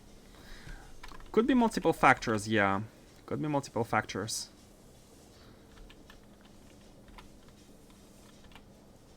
But maybe you need to give them time to balance things out. Maybe maybe they will realize they're a bit overboard with the grind. Seems like I missed a lot of streams already. Lately, I was on spontaneous weekend vacation with friends. What did I miss? I'm gonna give you a quick rundown. You and Kvach, by the way, because Kvach came back recently as well. So what we have been doing is mostly Deep Space Science 1, 2, 3, and 4, and right now we are at a stage where we're almost able to make every single card. And Deep Space Science 4 cards require one special card, which is for which to make which we have constructed a spaceship. And in addition to this card, we need to make some other ones which use basically arcospheres. So I'm not sure if you have been here, Kvach, for the arcosphere balancing. It has been very fun. Can't use prod models to make models anywhere. Oh! Even for level 1 to 3? I'm liking 0.6 quite a bit so far. The delay in logistics has actually been quite well done. Maybe the end-game grind is harder, but the mid-game might be a bit more interesting. We're almost there, though. Congrats. It's been a wonderful base, even if people forget to put it all back together when they change things. Multiplayer has been interesting. Maybe, yeah, this mod pack does sound like something to be done in multiplayer, because alone it just takes forever. Maybe the grid is better if multiple people are on it, actually. So, but the problem is UPS, always. Continue with the breakdown of what we have been doing recently. We have this right-hand side where we are doing the arcosphere balancing, and we have all the products related to arcospheres produced right in front of them, and such as these are the cards required for DSS 3, the catalog level 3. These 4 cards, there are 4 different cards, all of them are required for catalog level 3, which is produced here. Now, with these, we have new items, which are tesseracts, Nakum tesseracts, and Nakum processors, which is the intermediate item unlocked by level 3, which all of them are needed in the level 4 cards, of which we have one right here, and I think this one was the second one. This one was supposed to be a second one. Or maybe, no, maybe they are the same. I'm not sure. Okay, but with these, we have, like, all of the cards needed for a level 4 are almost there. Almost there. And what we are doing right now is a special ship which is needed to make the last card, the very special card, which uses blank data card to be produced, but it can only be produced in a spaceship traveling in the interstellar space, meaning between stars, not within a star system. And the faster you travel, the faster you make them, basically. And the Nexus itself is this building. It takes 2000 integrity to be placed. This is why you can see container stress being more than 2000. We have the Nexus, which is adding 2000, and then the storage as usual. So we have made a ship as compact as possible. And by the way, the Nexus is also using a ton of energy. And apparently, from what I have been noticing, you need to multiply the speed by 10, which is going to give you the amount of megawatts you need to power the Nexus. So if you're traveling at 200 speed, you need 2 gigawatts for the Nexus. And we have a setup here. Mostly, all of this is energy. So we have 4 potential gigawatts production of power, and all 4 gigawatts. Like, it's a bit of an overkill. We're not traveling at 400 speed. We are traveling at, what was the max speed?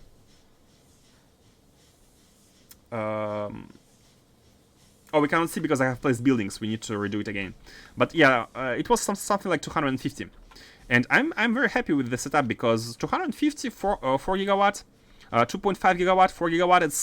It's very close. It's not that far. Yeah. Sorry, I'm chatting with Quatch. No problem, no problem. I was just trying to keep up with everyone. So research time. Let's do research. And also we fixed some stuff on Novice, but that's like minor. Not worth mentioning. Let's do the integrity. Let's do the additional integrity. And this one is needing level 4. So this one is needing level 3, right? Yeah. Let's do the integrity. Okay. And let's finish connecting these. So what we have here is that the inserters. The inserters are right-hand stack. We need to disconnect them from this one power pole, and that's fine. Remove it. Oh, no. I didn't mean to do that. It's fine. A bit of a waste. But what's happening here is that this now goes inside each one of these combinators. And the output of these combinators, it's a green wire, which goes, easy fix, into each one of these inserters. And this is the wire which tells the inserters to get activated. From here and from here. Get activated. Now, the inserters at the same time, they pulse what they insert on the red wire, which needs to get multiplied by minus. Hold on. I think I might want to flip these. Yeah. It doesn't really matter. Multiply them by -1. Bam. And go back into the memory. Like this. Multiply them by -1 and go back into the memory. Reset the memory, basically. Multiply by -1. Go back in the memory. Multiply by -1 and go back into the memory. And here we are. Here we are with all of the... Did I revert the... Yeah, I did. So let's test. Let's test. Right now we are at 82k. So let's remove all of these to avoid the waste. Put them back and let's have a test. So in order for the inserters to start working, the steam levels need to be dropped below a threshold, which is 85k. Right now we are at 82k, so we're already below a threshold. So they're never going to be activated unless this number goes above the threshold first, which should do nothing, and then below again, which is the whole purpose of having a generator latch. The condition only happens once it becomes true, and it needs to become false and then true again to happen next time. So now let's simulate dropping below the level, and after I click set, we should be seeing all these 4 hands inserting one item, and that's it. Okay, 1, 2, 3. Fail. Nothing happened. Hold on. Why is that?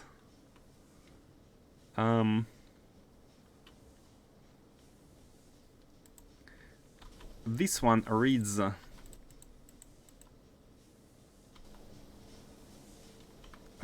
It is connected with the hand, right?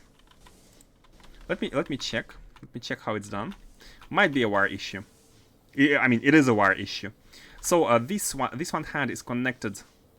Oh, it has the red wire here and green wire onto the -1. It must be a wire problem, yeah. Let's do it like that. Same setup. So red wire. Basically, invert the red and greens. You know what? We can do it by cutting it and pasting it, which should cut the wires only. Like that. So red wire after this one. Hold on, checking again.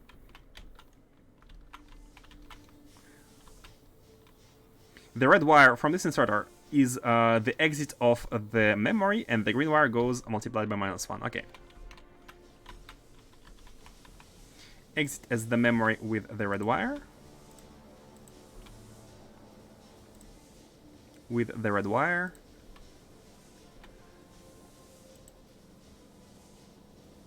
Bam. And the green wire gets multiplied by -1. Like that. The pulse.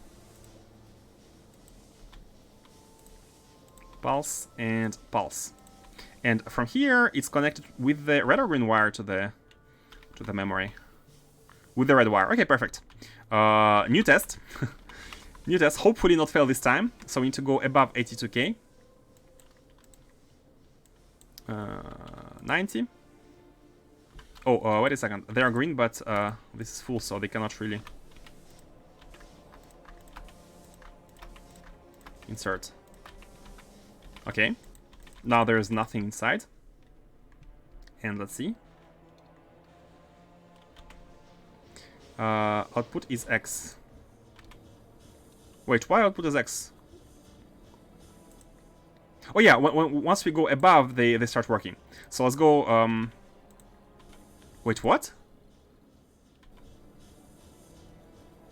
82K, no, wait. Only when, oh yeah, it's 90K. We finished the research, by the way. When they get below 90K, we should be, okay, we need to go, we're expecting to go above. No, wait, there's something wrong. Something is terribly wrong here. I'll put this when we're below. And right now we're expecting this team to go above. But we are above. Oh, never mind. The opposite. Okay, my bad, my bad. So, 50K once again. And now, once we change it to 90K, all of them should swing once. Yes, they did. 1, 1, 1, and 1. Okay, perfect. Perfect, perfect, perfect. Now it's working. Now it's working. Now it's working. They were able to swing once, and the steam... By the way, we don't have water here, which is why we are not never going above 82K. Why don't we have water? Because we are outside of the network. Why are we outside of the network? And that is because we're not connected. We need to have this one positioned there as well. By the way, let's deposit the cards. Let's deposit the cards. And put this one. So we need to now. I think we're done. I think we're done with this card. We are done with this card. Let's just find a station for this ship to be like permanently. No, we're not exactly done. We need to automate it to work or to work non-stop by itself, like launch signal and whatnot. But we can do that. And look at all this water ice flowing. Yep, that's exactly how much we want. And the water should be produced until we have exactly 100,000 steam. So ideally, either we use this location, like a spaceship yard, we can put it here, and then put these into a into a train and have the cards delivered, or we deliver them directly here. I think we want to put them in a train. I think we want them in a train. So let's launch and let's find a space for it to be docked. Find a final dock for this ship. Now this should be working. This should work, and we have the cards. We have everything. Let's also move the cards to bump them to 1,000.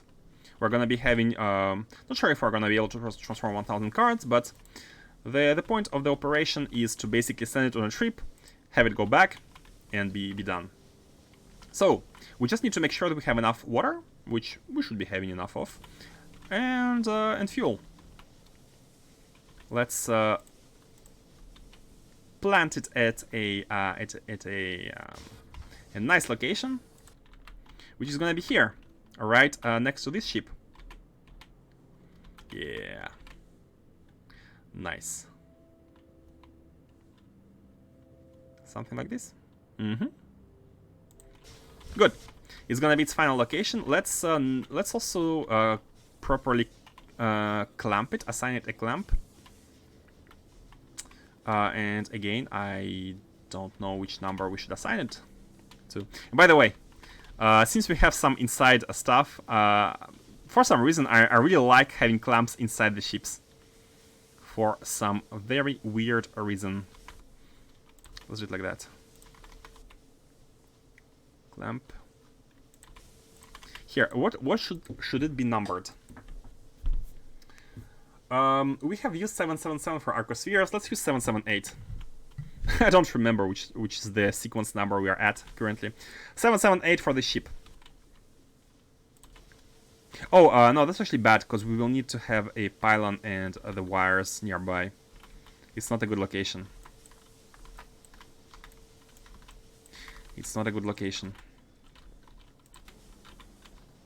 And here is not exactly... unless we do it here. Yeah, why not? Do a clamp here, and let's do the automation a bit later. I really want to try and make DSS4 right now. Or should it? No, let's proceed with automation. Let's finish the ship completely. Let's finish the ship. So the automation, how should it be? Well, it should be waiting, as always, to be properly refueled and emptied before it should be allowed to proceed to lift once again. So the idea here would be to have these outputted in a chest. Let's add some rails. Do we have rails? We do not. Do we have global network here? We do not. We do have the I mean, it's easy. Let's just place a radar construction pylon. Bum, bum, bum. Like that. So we have network. We can add additional rails just to make everything available under the ship. Under the ship. And here as well. Oh, they're not exactly... It's fine. Let's place the pylons afterwards. Something like this. And it's not very hard to just have a requester chest.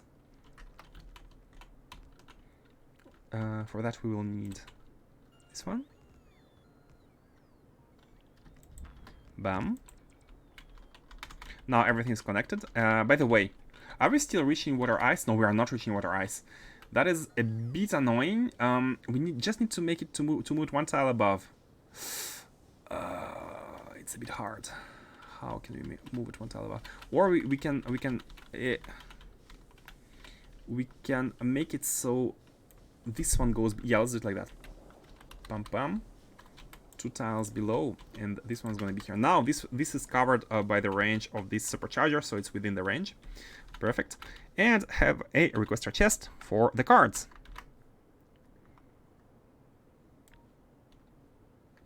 Something like this. Train stop names. Put it right beneath. and it's gonna be the delivery.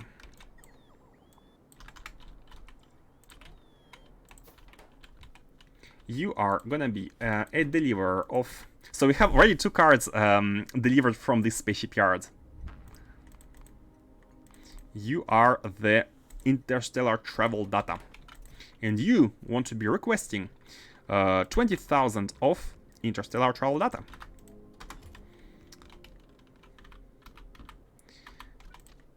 And let's have the logic.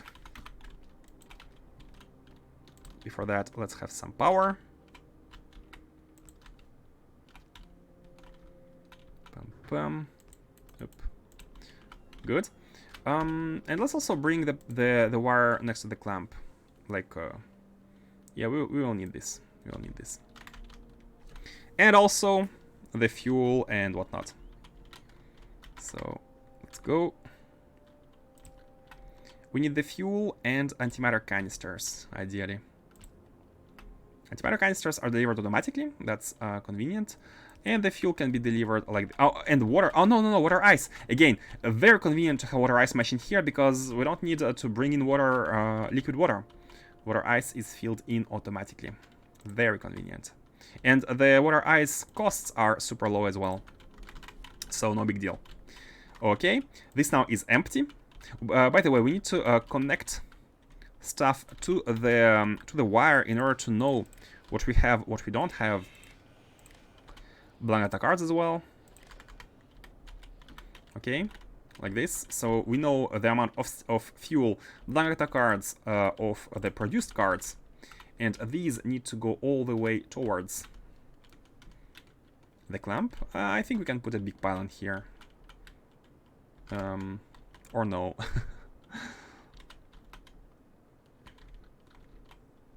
This is fine.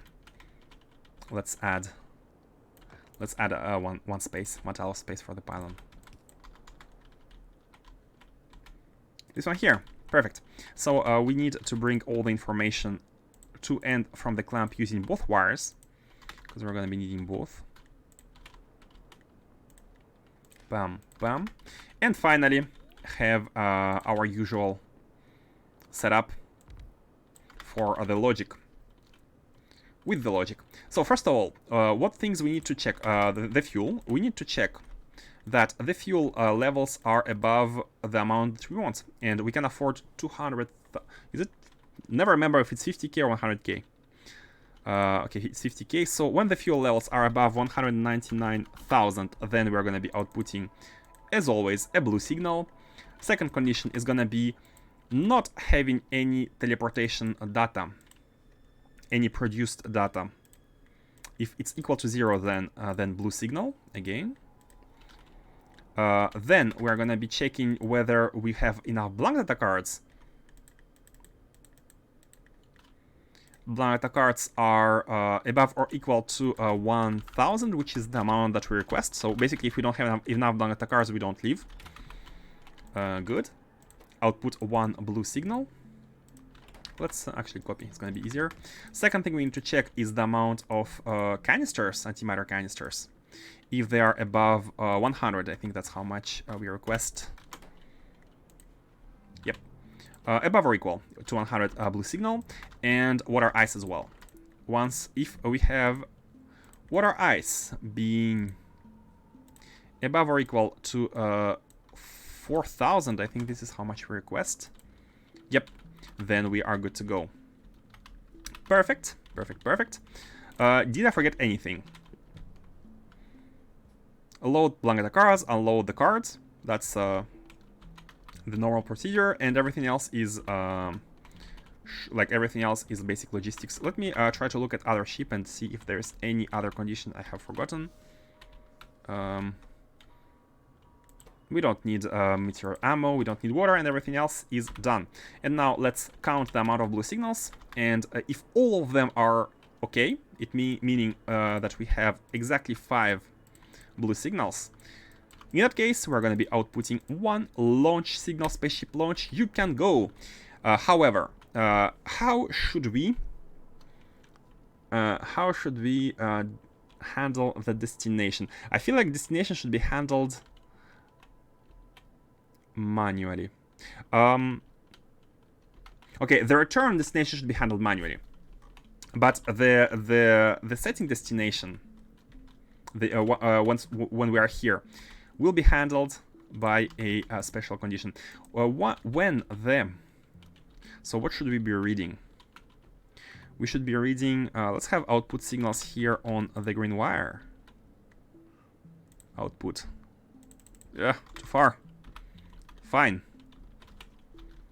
Let's have the power pole.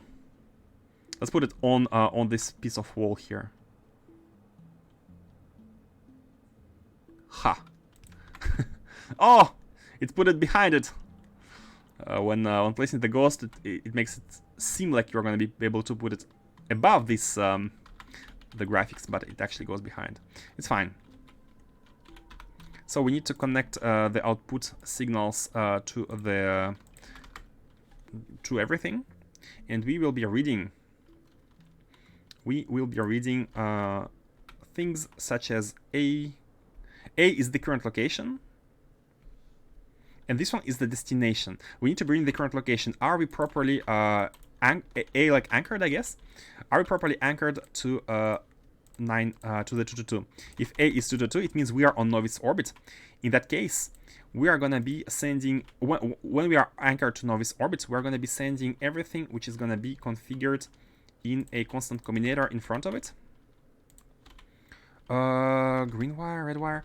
I feel like, because I'm a bit worried about connecting output and the input on the same wire.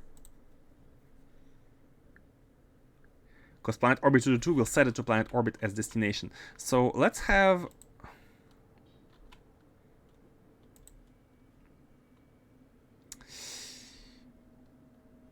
Let's have. Should we just use a filter here? Or use a red wire? Right now, red wire has only items and the clamp ID. It's fine. As an exception, we're going to be using some logic signal on the red wire because we don't want to mix inputs and outputs. The input is going to be on the red wire here.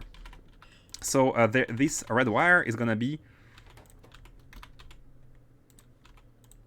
inputting everything inside the combinator and passing it onto the clamp. Oh, by the way, I have connected this to the clamp itself and not the. I've just noticed that, and also delete this one. Clamp passed through, and here we need to be checking whether we actually have. Yeah, A is 222 and A is indeed 222, so we need to be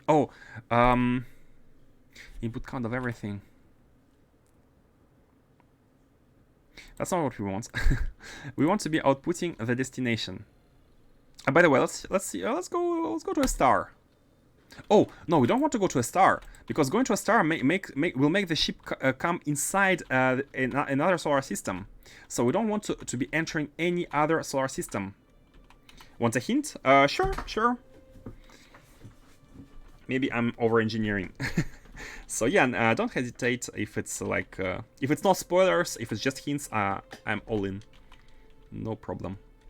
Let's not make it go to the sun. We need to make it go to any maybe asteroid field. How about asteroid field? But we're gonna be having a lot of meteors there. Where is Foenestra? On this map, can we even see it? Is there anything far away? No. Interstellar Travel Data is above Langeta cards? Wait, what? You mean it's not one-to-one conversion?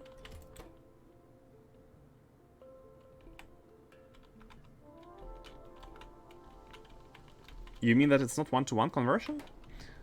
Langeta card. Let's measure. Actually, I haven't noticed that, but let's measure. Next time it flies, let's see how much cards get transformed into interstellar ones. Maybe in that case we won't be needing 1000 of blanks. But let's see. Let's see. Interesting. What should we choose as the destination? Because it needs to exit. It needs to exit the solar orbit. and it needs to go. Also, we need to be careful about the fuel. Let's not send it too far. For example, comparison, not conversion. When it's about, you mean the condition?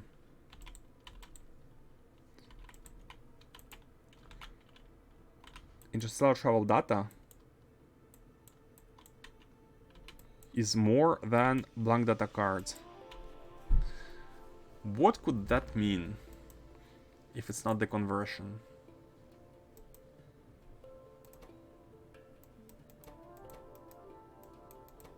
Do you mean my logic is incorrect?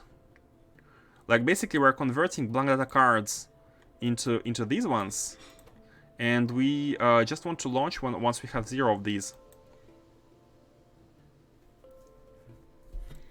I don't think I understand your hint. But we shall monitor the ship once it leaves, so maybe I'm gonna get it then. Let's choose a destination. Yeah. Okay. Let's not have it go too far. Send ship to far off place. When that condition occurs, send destination back to. That's what you mean for the destination. Once again. Oh, that's a really cool. That's a really cool idea. Once because we convert the cards 1 to 1, right? So whenever we reach half of the cards, we can go back. Problem is, I don't really know. Like right now, we have 1,000 Black cards, and I don't know. For example, going all the way to breadcrumbs, is it gonna use 500 cards, or is it gonna be using less of them? I don't really know. Maybe 1,000 is too much. But I do like your idea. I do like your idea. So let's. And also, do we have enough fuel to go here and go back? We will have enough fuel. I'm worried. We only have 4 tanks, and we had issues with the other ship not being able to go to from Razor Field back. Actually, Caltrops, because it lacked fuel. I'm a bit worried. But let's try. Let's try Oblong Globulata. I like this name. Let's try. And that's a cool idea. That's a cool idea. I was planning for the ship to go somewhere, check its distance, and if the distance is -1, we have arrived, then we change and send back to this orbit. But your solution is better. Your idea is super good.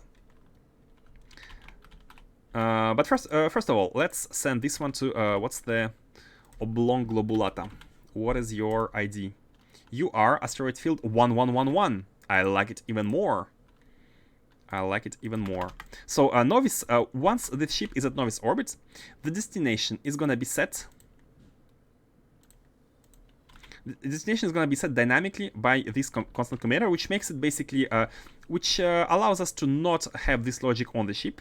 So now this one should be going to Oblong Globulata. Even if I choose anything else, it should be set back to Oblong Globulata because it's at Novice orbit. So this is where it's gonna be going. Now these, which are all red wires, because these are contents, need to get a red, get combined all together inside a launch signal. And right now we have only 3 of them which are valid. Which ones are not? These ones and water ice. I'm guessing is because they're not connected. Let's check. Water ice, indeed, it needs to be connected to everything, and this one as well. Okay. And now we have 5 blue signals, which means the ship is ready to go. So as soon as we connect, it will go to Oblong Globulata. And let's... basically what we need to do is we need to carefully watch this number and see how much we need to input in order to make the ship not travel too far away, because it might run out of fuel. And let's implement the fastest idea. We can remove one of these, I think. So when the amount of interstellar cards becomes bigger, bigger or equal to the amount of blank data cards. Man, I like it. So concise, so yeah, concise. Concise is the word. When this amount becomes bigger, we're gonna be outputting let's put it in a constant combinator, input count of the orbit, planet orbit, which is going to be coming from a constant combinator set to be novice, which is, if I remember correctly, 222. Novice orbit. Oh, come on. Above. Morse orbit. That is too many things. Novice orbit 222. 222, indeed. It was 222. Okay, so once this condition is verified, right now it's 1000 whites, so it's not verified. We can, okay, not red wire, we need to have a different wire here, a green wire into this one, and the output signal could finally be inserted into the spaceship console.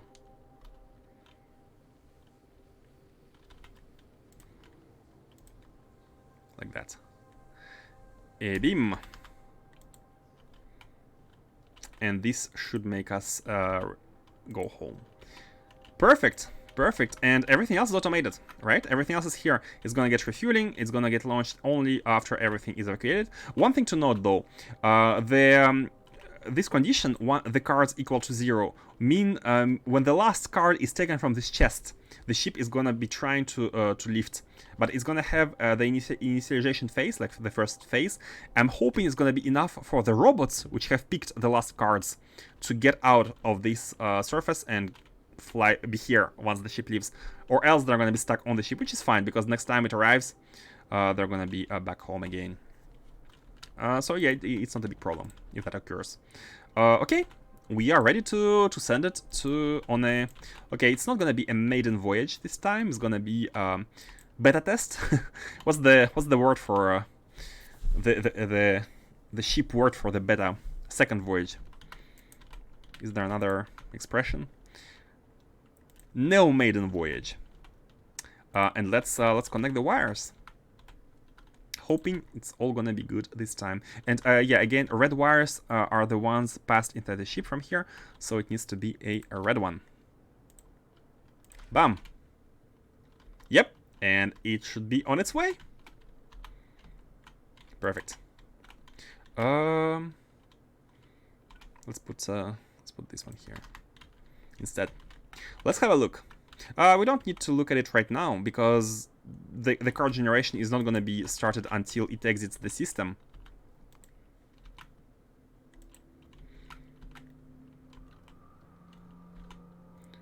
Oh, I think we need to set the set the speed. Yeah, just go as fast as you can. It's fine. Wait, engage? Oh, engage manually once, right? And then for the next time, it's going to be automatic. I think. Yeah, because spaceship launch signal should be an automatic engagement. Oh, I forgot the clamp. I forgot to input the clamp. It's fine. You can input it here. You go to novice orb. You're only passing novice orbit from here.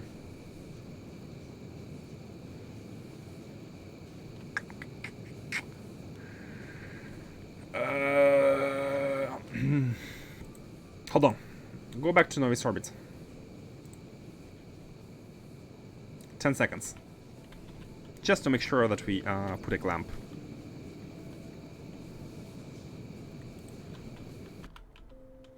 And I don't even want it to land. Let's anchor.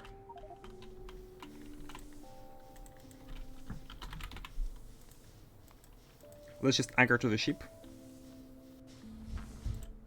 And put the combinator right away.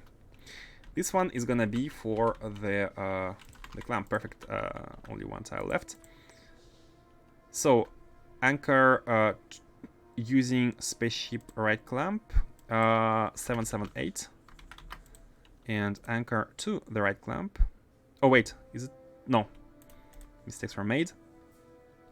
Anchor to target right clamp using your clamp. And if we connect the wires, it should connect. No? 778. 7. Did I not rename it? Might have not renamed it. No, 778 here. Novice orbit. Pam pam. Novice orbit. Did I not rename it there? Oh, wait. I'm worried. Am I gonna be staying in space? No, it should anchor with me, right? Oh, yeah, this one. Yeah, perfect. 778. Okay, we are back. And now it's gonna get refueled once again. Like the small amount it lost. And be on its way right away, normally. Let's see. Because now it's pointing back to Oblong Globulata. Oblong Globulata, that's a curious name. Let's see. By the way, what's the condition here? I think I forgot to put it back to 75. 70. Set. Okay. Off you go. Nice. Now it's gonna be able to anchor. Perfect. It's now automated. Like, the cards are all in. We just need to add a train asking for them, and in the meanwhile, let's just request them. By the way, let's also make the Mad Lab land as well, so it's not hanging out in space by itself. Novice orbit. Should land automatically. And it did. Oh, it didn't appear on the map. The map has not been updated. We needed to reopen the map for it to be updated. Okay, let's go to the DSS4 and finish the catalog. Finish the catalog. We have 2 cards already made. 2 cards are done. One card is coming from the left, actually. I forgot to mention that. One DSS4 card is coming in from the left, which is this one, along with the processors. It was a bit of a... Since we made this ugly belt connecting this left side to this right side, we had to have like 2 items from the left to the right. Decided to not go with the trains because it was overkill. Like, it just needs to go from here to here. So one belt running across solved the issue. And we have the card.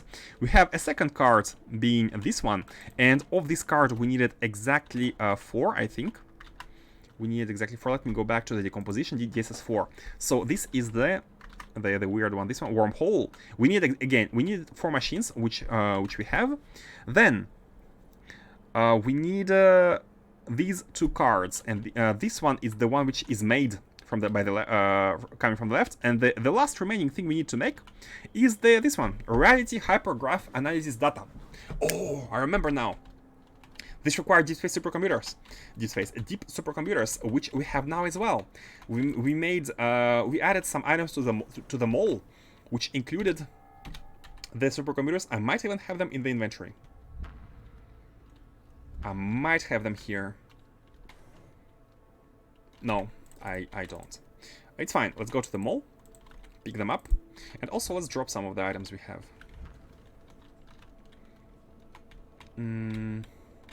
Here they are. Here they are. We have 5. Able to make 5. Let's get them. Yeah. 5 deep supercomputers. What do you need? You need processors. Why are processors not being made? I'm guessing it's because of Naquitite. Naquitite flow. Yep, we need tesseracts, and tesseracts need Naquium cubes. But we can add a second factory producing Naquium. Maybe next stream we're gonna be able to do that because we have the productivity models. Doubling the Naquium production. And let's go to quickly to the shipyard. Unload all the items. I'd like to deposit all the flooring. Deposit this, and deposit also these, so that we can take some arcospheres, all the arcospheres which have been delivered. Speaking about arcospheres, this ship can now be sent to its next location, so let's do that. The other ship still needs a rescue, but it's fine. Raise something, Razor Field. Yeah, let's launch. Let's have it go there. It's fine. for now, one ship collecting the spheres. It's gonna reduce the drain on Naquitite. It's not too bad of a thing. Put them here. Take the last ones.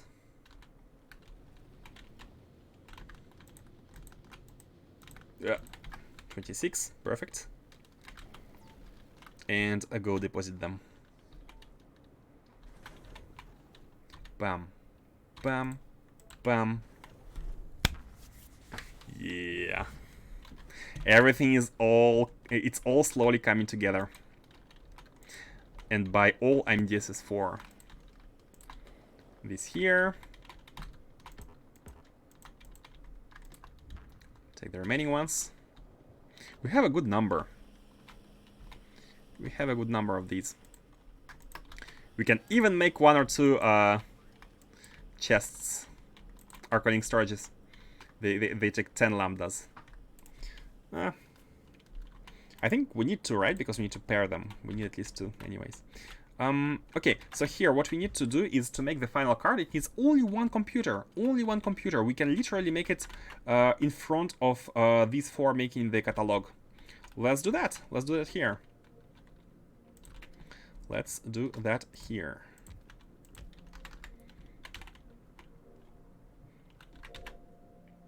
Four of these for the catalog and 1. Okay. Exactly 5. We have 5. Guys, this is all super convenient. Should it be coming from the left or from the right? What do you need? You need these 2 items and the processors, which can be coming from either side, but these items are on the left. So let them, yeah, let's do it like this. One here, and let's make some space just to make man, they look so cool. Black and white. Black and white. I can't wait to see them when they're working. One reality here, and these producing the catalogs level 4. Oh yeah. By the way, how much cooling? I'm not sure if we need to scale up the cooling production, but let's see. It's gonna be obvious if cooling is an issue. Let's see. Tack. Output these. I'm guessing... Oh no, this is not the one. The hot one is this one. Need to pass it through.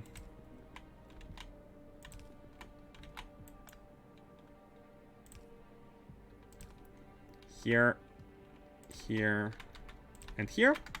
Fluids connected.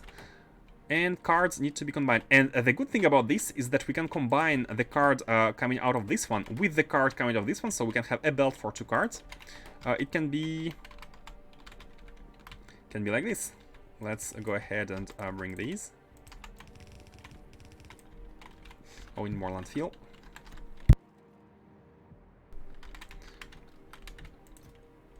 Oh, we don't have landfill. Let's have a quick drop at the mall. Enable logistics, by the way. We need stuff. And get some of these. Let's wait until we have the stuff, because control clicking this chest will fill every single remaining spot. Let's also unload these. I'm not sure if rocket control units can be unloaded. Ah, they can. And these as well. Oh, weapon delivery capsules. We use them sometimes. Ah, it's fine. Unload these as well. These. Not iron. This is unable to be unloaded. Okay, something like this. And grab the scaffolding. Put it in. Let's grab more scaffolding. How much fuel is in the platform? In the platform, it's up to 100,000, and it's refueled at the mall. It was actually a conscious choice to make it refueled at the mall, because it's one of the places we come almost always. So and whenever it lifts, it doesn't lose much. Look at it. One trip takes less than 1,000. Look at it. 50k, 50k. It took less than 1,000. How much fuel in the... check the new ship. Oh yeah, check the new ship. And research. Sure thing. Let's check the new ship first. Let's do the research first. So what should we research? What do you think, guys? teleportation. We're gonna get to it soon. We're gonna 10k. Guys, this is the first thing I'd like to make once we reach level 4. It's the first thing I want to make, teleportation. So let's get started with it. Oh, we need 4. We need level 4. Never mind. What is this? Dimensional anchor. Is it written anywhere? What is it used for? Uses a star's gravity well as a stabilizing point for a spatial anomaly. I mean, let's do it. Because it just costs 1,000. I'm gonna guess it's needed for some lore stuff. And by the way, speaking of lore stuff, I think we don't have time today, but a next stream where we can try bringing the processors and fixing that ring. Let me show you what I'm talking about. By the way, spoilers ahead. I see spoilers ahead. You have 3 seconds.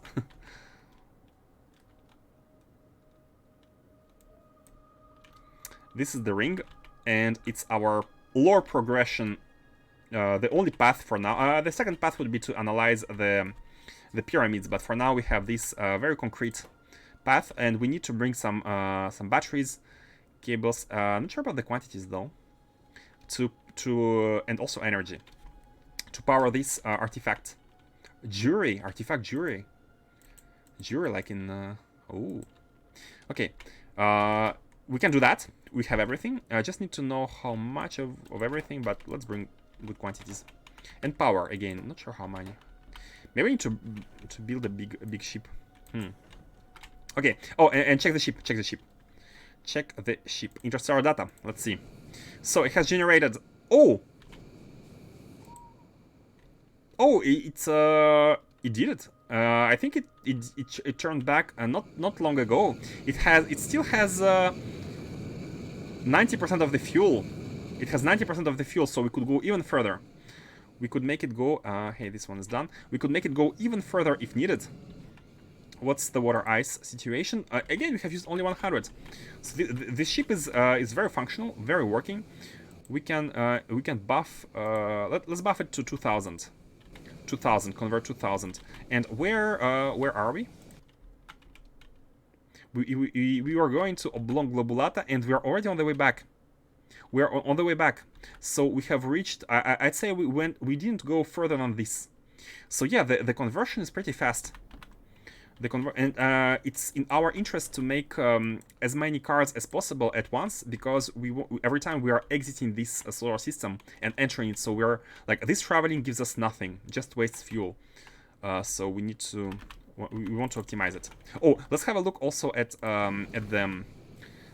So the steam is good. It's above 5,000. It has been inserted. This logic is now working correctly, and we have used 16 canisters. So we are very good. All the resources are good. So now I have bumped everything to 2,000, meaning 4 rows here. 2 rows is 1,000, which is fine. And let's just fix the signals here to adjust to these settings. 2,000 cards. Once 2,000 cards are inserted, we can go. Perfect. Yeah, it's automated. It's automated. We need a train to request them. We can add it.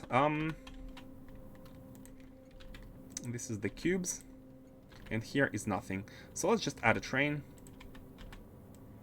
to bring those here, and it should be able. It should be constructed automatically. Yeah. Never mind. The blinking should disappear in a second. And we are almost ready. Almost ready. We need a station for requesting these cards. So let's go ahead and do that. Bam, bam, bam. Almost at DSS4, guys. The journey is slowly reaching its end. Oh man, it has been long hours. 23 days and 7 hours. Let's have a. I mean, I shouldn't talk too fast. Maybe we are nowhere near the end. I don't know how much lore there is to do, and I'd like to do it. We do have everything here. We need to request the items. How many do we want? Yeah. It was a good number. 15,000. There are 50 stack sizes, and here we are counting how many we have. And here we go. Here we go. And also change this station to represent a stacker for this item. Okay. Here we go. And finally, we need a station for catalog output. So let's copy that one.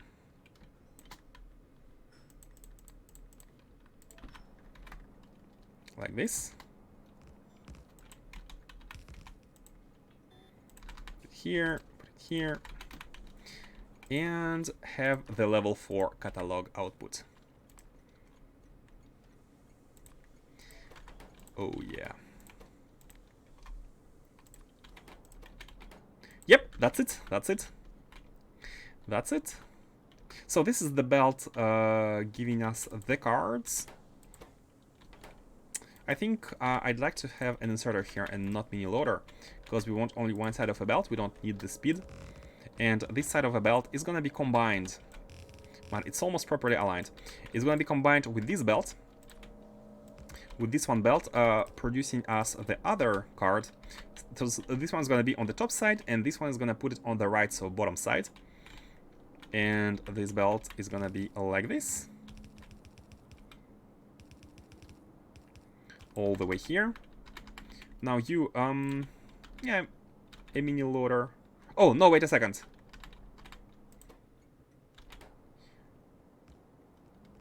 Yeah. Let's have these come through here. Because this way... Put the cards we had in the inventory already. This way we can have this one output here. And have it combined with the card from above. And the card from above with this one is this one. Let's go. Oh, they use both sides, which is fine. Which is fine. We can do the same. We can do the same. It doesn't really matter where we combine them, but it's fine. So let's give ourselves a pathway. Yeah, it's fine. And oh, wrong direction. Go here. Go here. How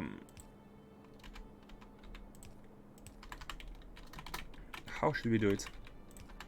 Pretty very easily. You know what? I'd like to move them one tile to the left, to the right, because this will allow us to have a very nice combination like this. Perfect. Here we go. Here we go. The card from these is going to be combined with the new card produced by this one. By the way, they are all using speed models 3 and a beacon level 2. Let's not forget the beacon in that case. Here we go. The beacon for these. And all of them have speed models. Man, so many speed models. Supercomputers. These supercomputers are great. The output is here. Can we have the inputs on the bottom side? Can we have both inputs? Yeah, we can. Sure, we can. So we need to combine again these with the blank data cards. We don't need much. We can use this one belt. We can use it. It's fine. Let's do it like that. Let's do it like that. This is the final location where we need both of these. Something like this. Cards, these, and finally processors. Now, processors are a little bit expensive. What's the lane that we can use? Yeah, any lane. It's fine. No big deal. Let's come here. They're a little bit expensive, so... Oh, it's actually fine. Put them directly there. And that's it. Put them like that. And here we go. We have processors, we have these. With hands if possible. And that's it. We're just waiting for the processors. Should we also output in priority to the left? Yeah, I think we want. Output priority to the left to make sure the science is prioritized. Or do we want to do it? Nah, let's balance them out. Because we need some at the mall anyways. We have some. And the last card. The last card is done. This card only needs Naquium cubes. Oh, by the way, hold on. We haven't configured the balls yet. Those are the balls. Like that. Remove these, and copy this one. Oh, no! Too many balls. Abort.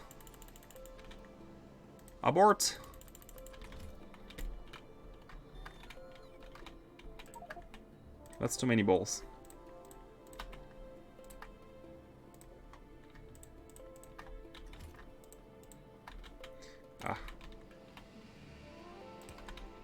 Do it like this for now. Yeah, that's a problem when you copy paste. Yeah.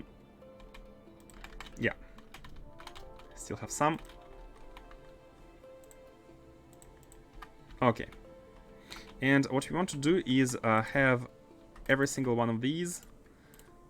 Oh no, lambda 1. Misclick. Lambda 1, zeta 1. This is Xi.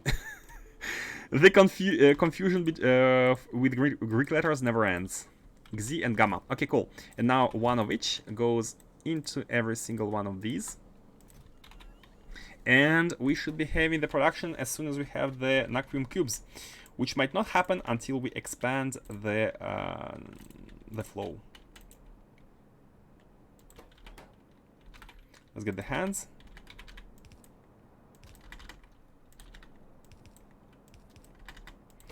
Bam.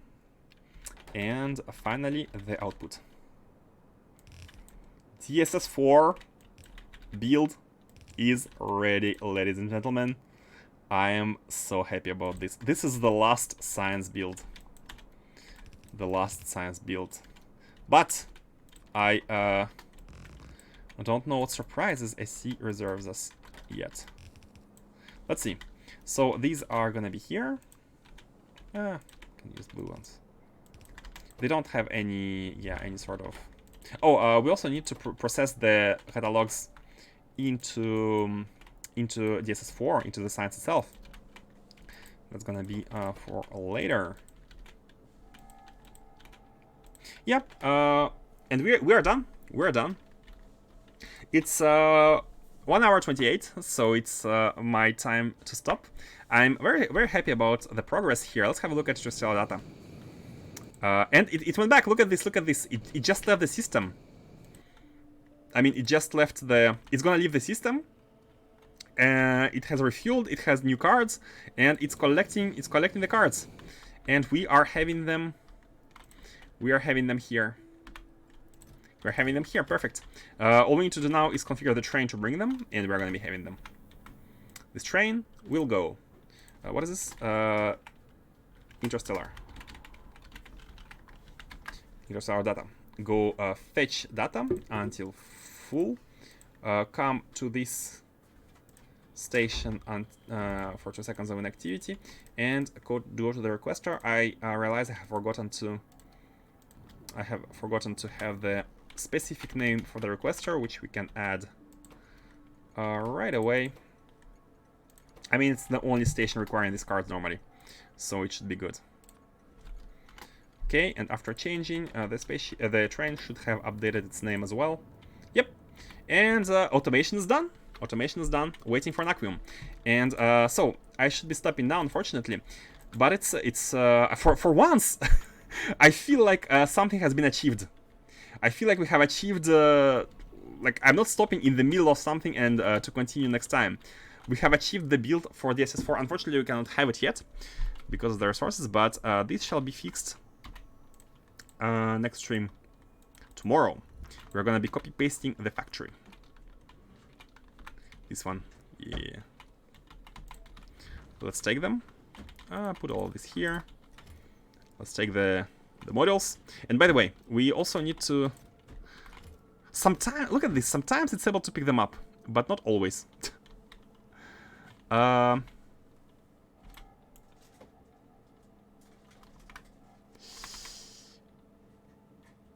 is so weird. Is it better if it's like this?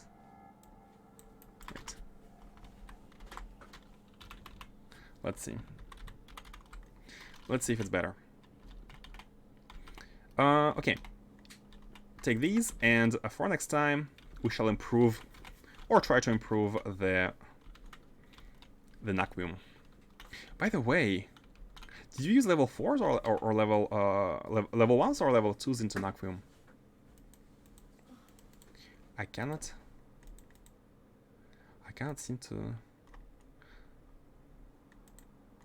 Stop mining. The plates, Naquium processing, where was it?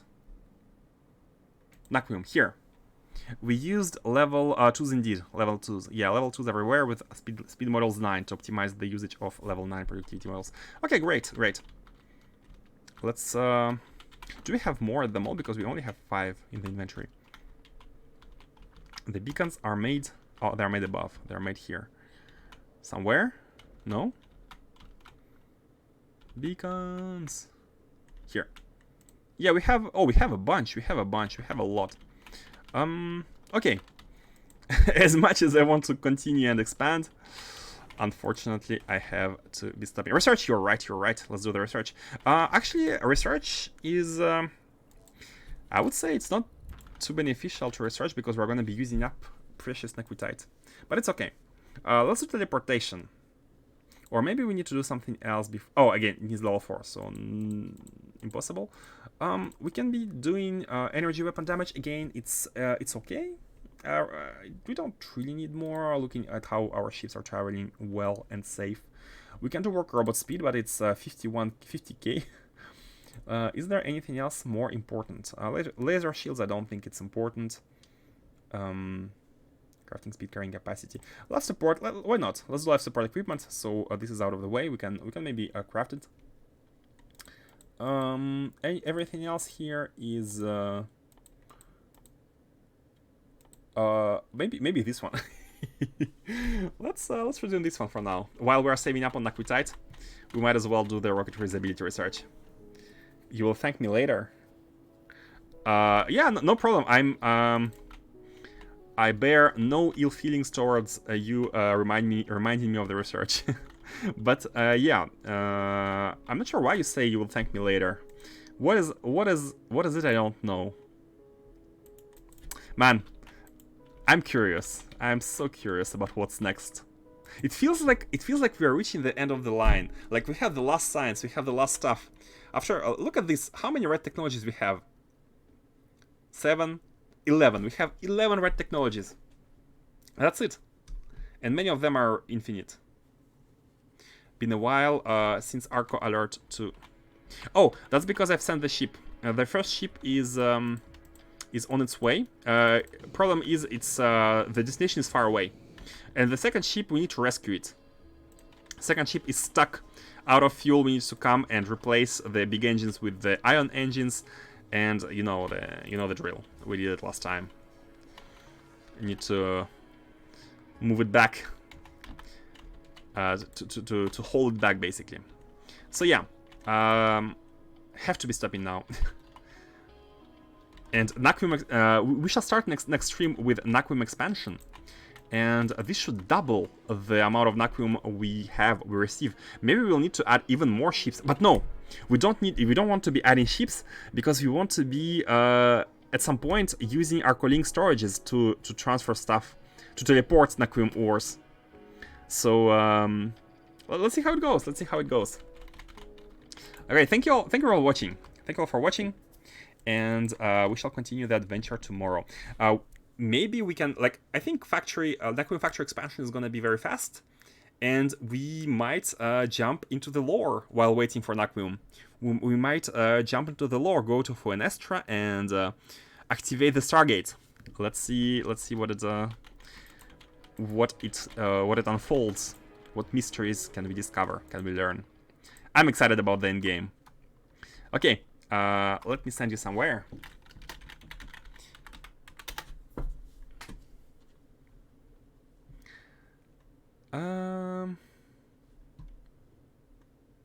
Let's see.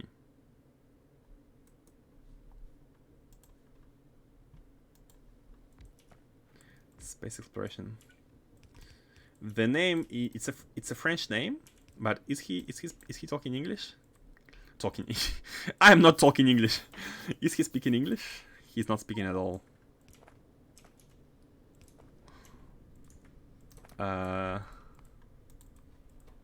Let's see. Let's see who is playing AC. Factory planets.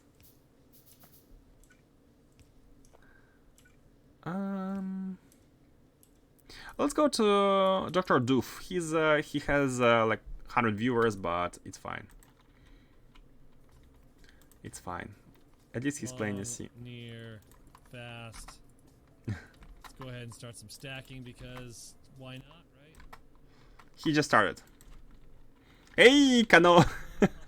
You're coming at a timing. Yeah, perfect timing. Perfect timing. Couldn't have been better. hope you're well. Hope you have a great day. And hello and goodbye. Yeah. By the way, we have achieved the build for the level 4 catalogs, CSS4 catalogs. It's done. It's done. So next stream, expanding Aquitite and producing them. We have everything. We have a spaceship collecting interstellar data. We have everything going smoothly. Progress. Yeah. Endgame. The real endgame. The real endgame. Okay, sorry. I'd like to stay, chat, and play and everything, but I really have to go, unfortunately. The red is gonna be starting, so thank you all for being here, for watching, and see you next time. Bye bye.